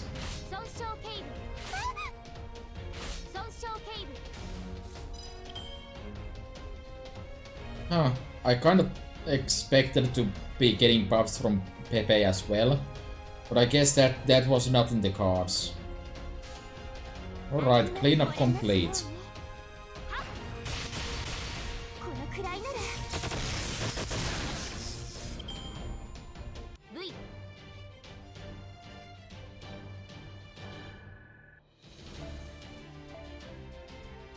Yay, crease that I don't need.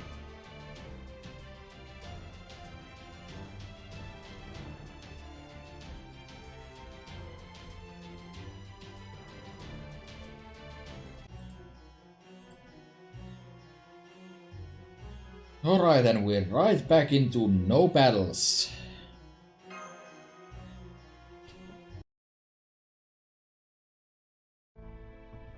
Okay, now that we've gone over how things generally work in this Lost Belt, what do you think of it?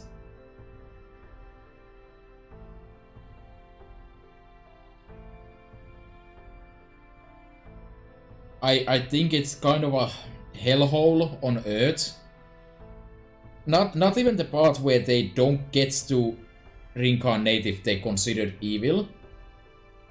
But like, just the fact that it's accelerated so much. It's like, okay, well, you get to have like 7 days of relative peace. And here's 3 days of monsters attacking you. Have fun. If you die, you die. There's no coming back from that. That does not sound like a good time, honestly. Like, I understand the logic behind it. Remove all things that can be considered evil and you eventually reach a certain kind of utopia, right? But getting to that utopia can't come at any price. And right now I think the price is that life is miserable 30% of the time. And then you hope you don't die. I don't like it. Me neither. Asha and Vihan looked to me like they were the best of friends. They were like family. And I'm positive that had nothing to do with how well Vihan could or couldn't run. It didn't matter how well he could hunt or stand guard either. As far as Asha's concerned, she just loved him and wanted him to stay by her side. Foe. So if the god of this world just erased their relationship for their own reasons, what happens to all the love she had for him? All the happiness she felt when they were together? Where does it go? You said it. No, I don't actually care about that part. Foe! Amazing. The same girl who used to resemble nothing so much as a living doll, expounding on love. Oh, this is just precious. Sniff. I think I'm going to cry. Although, I wonder what Beryl would say if he saw this new marsh. Allow me to offer some criticism of this world from a different perspective. I'm sure it's been some time since a calendar meant anything in this world, but for the purposes of our discussion, let's say the year here is 2021. As I'm sure you're aware from visiting the nearby town, civilization here has not advanced anything like as far as in proper human history. That is not to say I only value post-industrial age advances or that I have no appreciation for a life lived in harmony with nature. I assure you, neither is true. I am merely saying that civilization as a whole has clearly not progressed here when compared to proper human history. That aspect alone is enough for me to declare this world a far cry from anything approaching the ideal. The march of civilization has stalled here, just like in the Chinese Lost Belt, albeit for very different reasons. And it hardly needs saying, but I don't like the way this card does things either. Cheaters get perma banned, that's what I say. On another note, is everything okay, Rama? Something on your mind? I just realized something. Arjuna has obtained every Indian divinity in this Lost Belt's history, right? Then that would mean Sita is one of them. Really? Really, that's what you're going to focus on? Just as I am an avatar of Vishnu, Sita is an avatar of Vishnu's consort, Lakshmi. Of course, that doesn't mean they are one and the same, but they're certainly close enough. So then, what should I do? What else? I have to save her. That is who I am. It's my very reason for existing. So love is your main motivator for defeating Arjuna. Well, that's just beautiful. What do you think of Arjuna, Pepe? Me? It's like I said, I thought he and this world were dead end the moment I met him. Can't get much farther from my type than this version of Arjuna.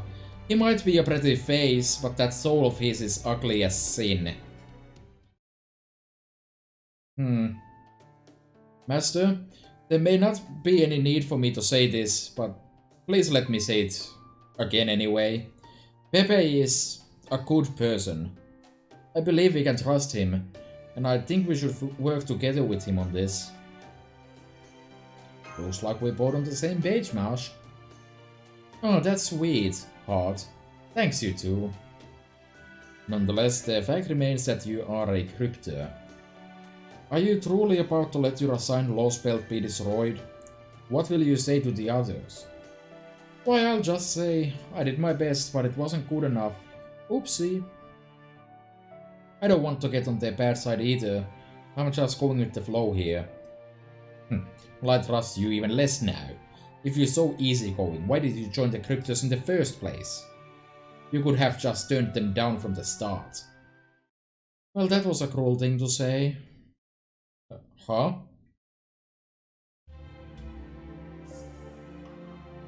Circumstantial change confirmed. I have a proposal for you chosen ones, an offer for those of you who were cast aside. If you desire acclamation, then choose rebirth. If you desire indolence, then choose eternal sleep.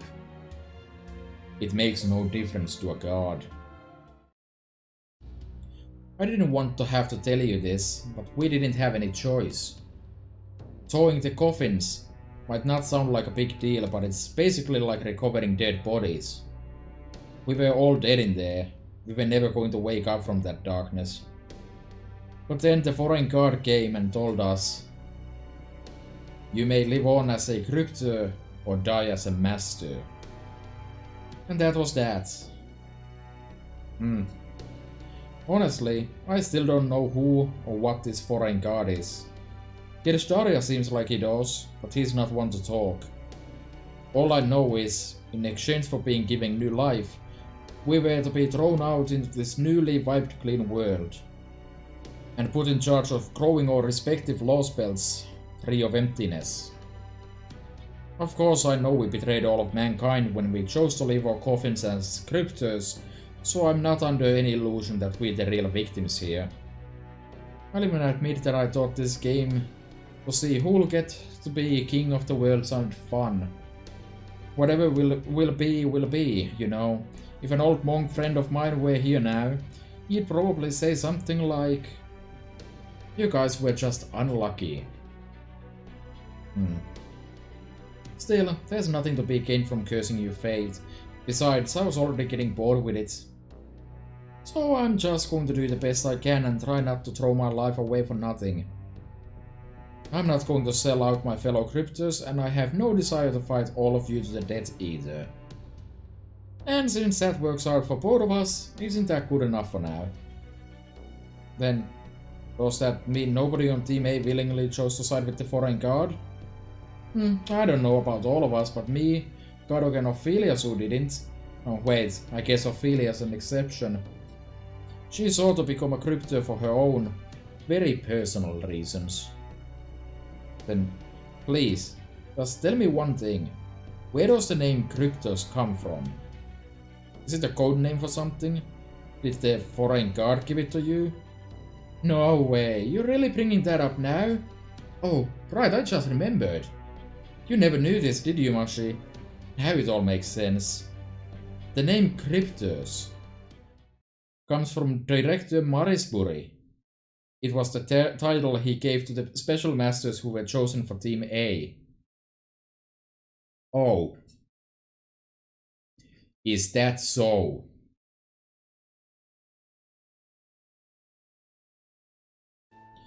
Anywho, let's talk about how exactly we can go about beating Arjuna. Cause I'll be honest, I've got nothing. This is no laughing matter. He even shrugged off my noble phantasm like it was nothing. Although now I understand why. It's because his very divine existence is just that strong. There's no trick or even magecraft involved. It's just what he is, plain and simple. Geez, so he even cheats just by existing? How in the world are we supposed to beat him then?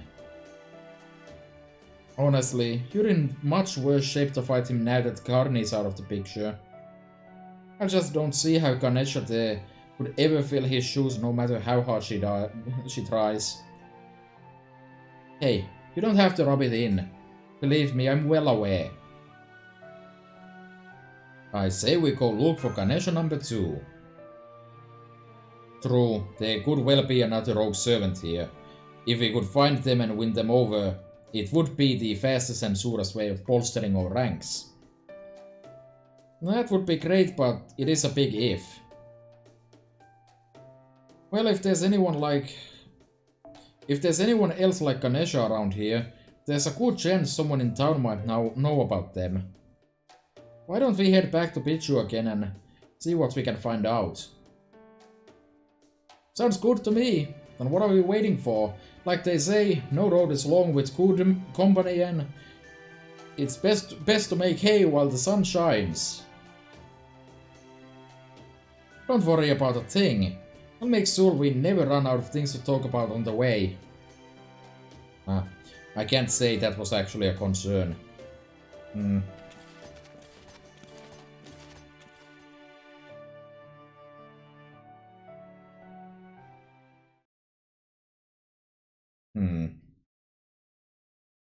We didn't have any choice.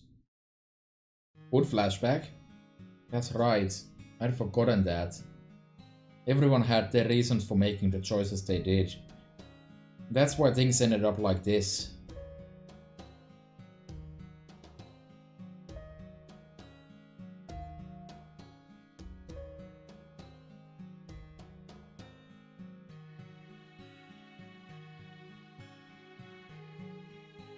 Nice people, not so nice people, people who were interested in me, people who weren't interested in me.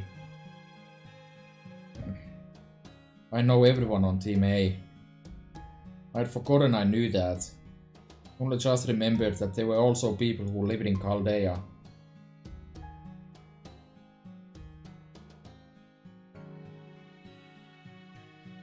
That's why, right now, if I was stronger, maybe I wouldn't be feeling so conflicted right now. If only I was a perfect demi-servant then. Mash? Oh? Oh, sorry, it's nothing. It looks like we're almost there. I already have an idea for who we can talk to first. It would be great if she knows something. It's gonna be Asha in it. Other cards? I guess you haven't heard anything then. Maybe using the word card isn't the best way to go about it.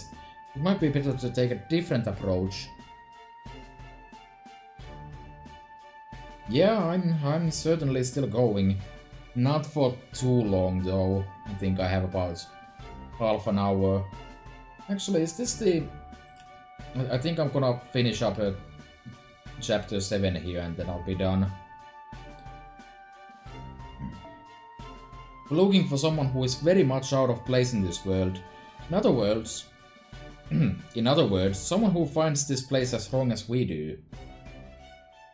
If someone like that exists, they'd probably be out fighting Kali regardless of what Yuga it is. So the question we should be asking is... Here, little miss, let me put it to you this way. Have you heard any rumors about naughty heretics who don't obey your court's teachings? Oh, besides us, of course. Oh, I think the mayor would probably know something about that. Alright. Well, I wouldn't call them bad exactly. Everything alive in this world is the court's creation after all. But I would say they're just a bit too focused on the wrong things, unfortunately. Nonetheless, yes, I have heard there are people like that in the village on the other side of the mountain. I remember Prakash mentioning that before, actually. I was about to say that way. They did mention something about the people on the other side of the mountain who don't pray. I'm told they spend most of their time taking up weapons and fighting the Kali, in defiance of the god's teachings.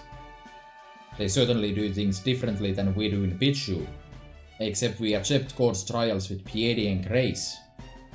But I suppose that is just the way they choose to live their lives. It's still a bit shocking how much more amiable he is now, compared to when we first met him. I wonder about that. Because once you remove the memories of anyone who's been removed for being defective and evil, everything should kind of change depending on that, right? Did this guy just really hate dogs? And now that there's no dogs around, he's just happier in general. But at any rate, this is great. Now you have a promising lead. Let's head for this village right away, master. Sounds good to me, but just be aware that you might not be able to get there by nightfall. I think it's better if we don't move around too much in the middle of the night, so if you find a good place to make camp, don't be shy about doing just that, okay? Don't worry about that. I hate going at a forced march. If I have to go hiking, I make sure to take it nice and slow. As long as I'm around, I won't be letting anyone push themselves too hard, not even if they want to.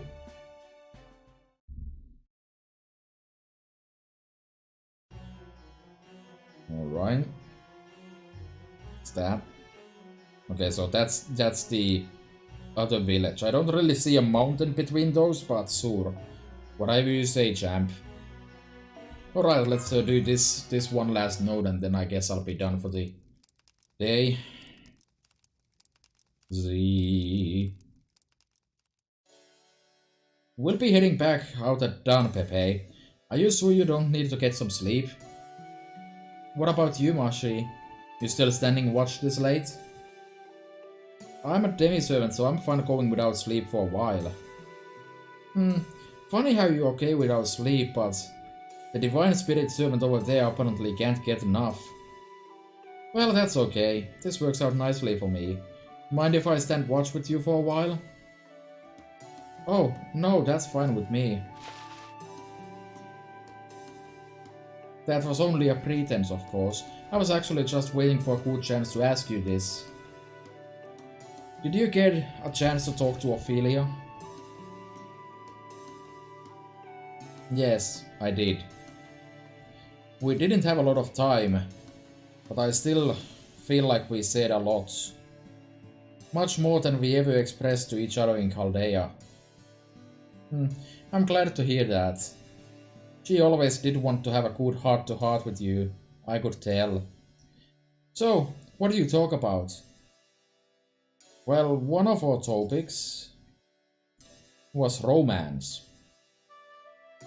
No way! Seriously? Oh, what I wouldn't give to have been a fly on the wall for that. I can't think of anything better than Ophelia talking about romance.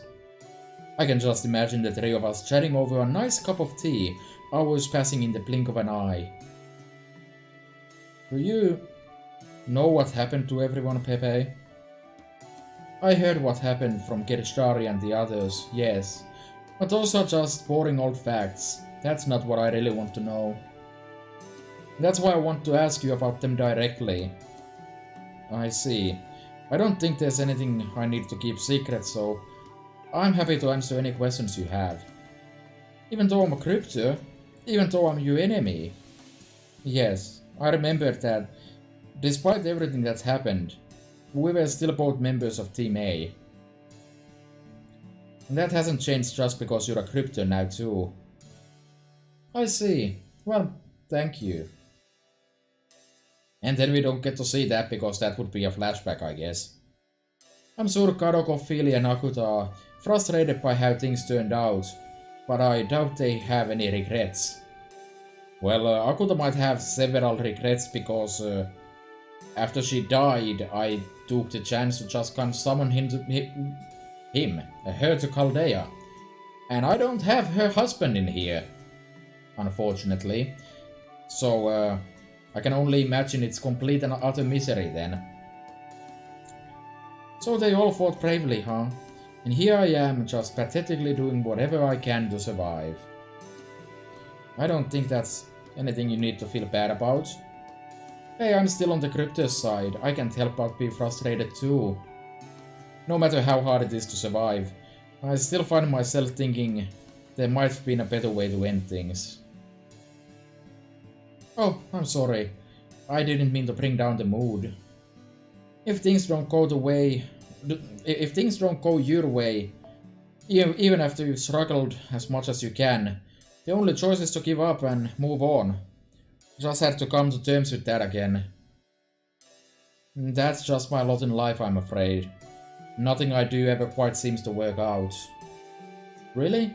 But you've always seemed to me like you excel at everything you do. That's only because I stick to things I know I can do. No, I'm talking about fate and destiny. But hey, that can be extremely motivating in its own right. And it's like I've given up on everything, you know. Alright, I think it's time I got to bed. A complexion this perfect requires plenty of sleep. Besides, how could I look Ophelia in the eye if I neglected my own skincare after I kept admonishing her? Thank you for telling me what happened with the other cryptos, Mashi. Good night. Of course. Good night, Pepe.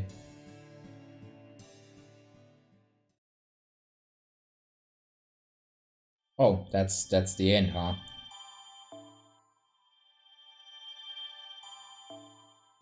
Yeah, honestly, I think that's probably a pretty decent place to stop. Actually, I'm out of energy again. Just like last night. Yeah, I think that's about it. So, we've reached section 8 out of 20.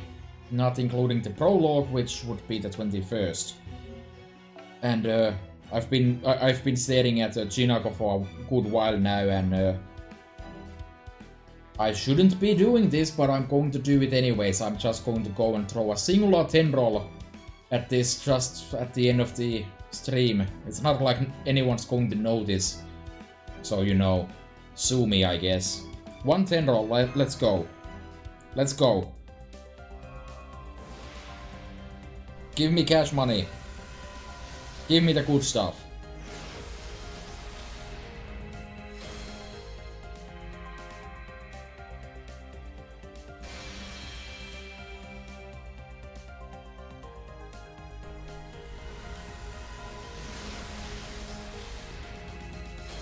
Nope. Nope. Nope.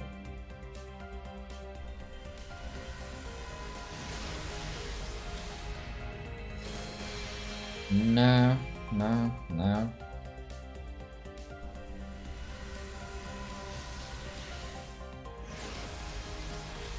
Oh? Caster?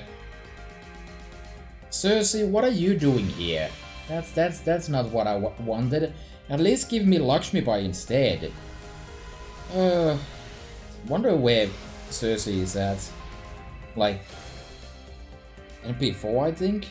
Yeah, there's the second William Tell. That's neat. Still not gonna use him until I get him to MP5. That's just the rules. Be gone.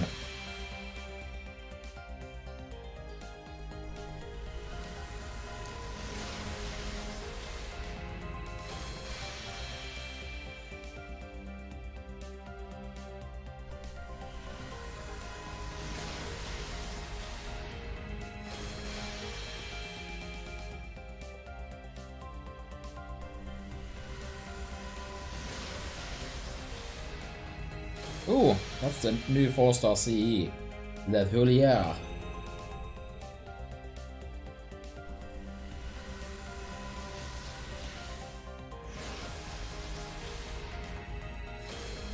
Number 3? No, that's Urual. And that's the roll. Alright, well, it wasn't awful. Wait, what does this actually do? Buster card effectiveness and HP recovery. Oh, this is not very good, is it? The woman was broken. She lost her beloved child and so lost her sanity, leaving her stuck in a mad contradiction that allowed her only to eat the things she truly loved. Yet until the very end, even when she was on the brink of starvation, reduced to nothingness, and her life's light was about to extinguish. Truly, the clown must not have had the strength to maintain her morality, but she continued to resist being engulfed by her own darkness. Only the blood-soaked warrior saw the brilliance in the soul of the woman who vanished unnoticed. That aside, let me go and see how's Cersei doing. Huh, that's MP4. I still have one more Cersei to go before she becomes banana cubes. But anyways, I might do more rolls at the end of the streams just because that's how I roll. But that said, I think we're just about done here, and I'm going to be streaming at the same time tomorrow. And the day after that. And every single day until I'm done with Yuka Kshetra. So, maybe tune in tomorrow at whatever the hour it is when that happens. Roughly -4 hours, because I've been streaming for about that long. Anyways, yeah, we're done here. Beans.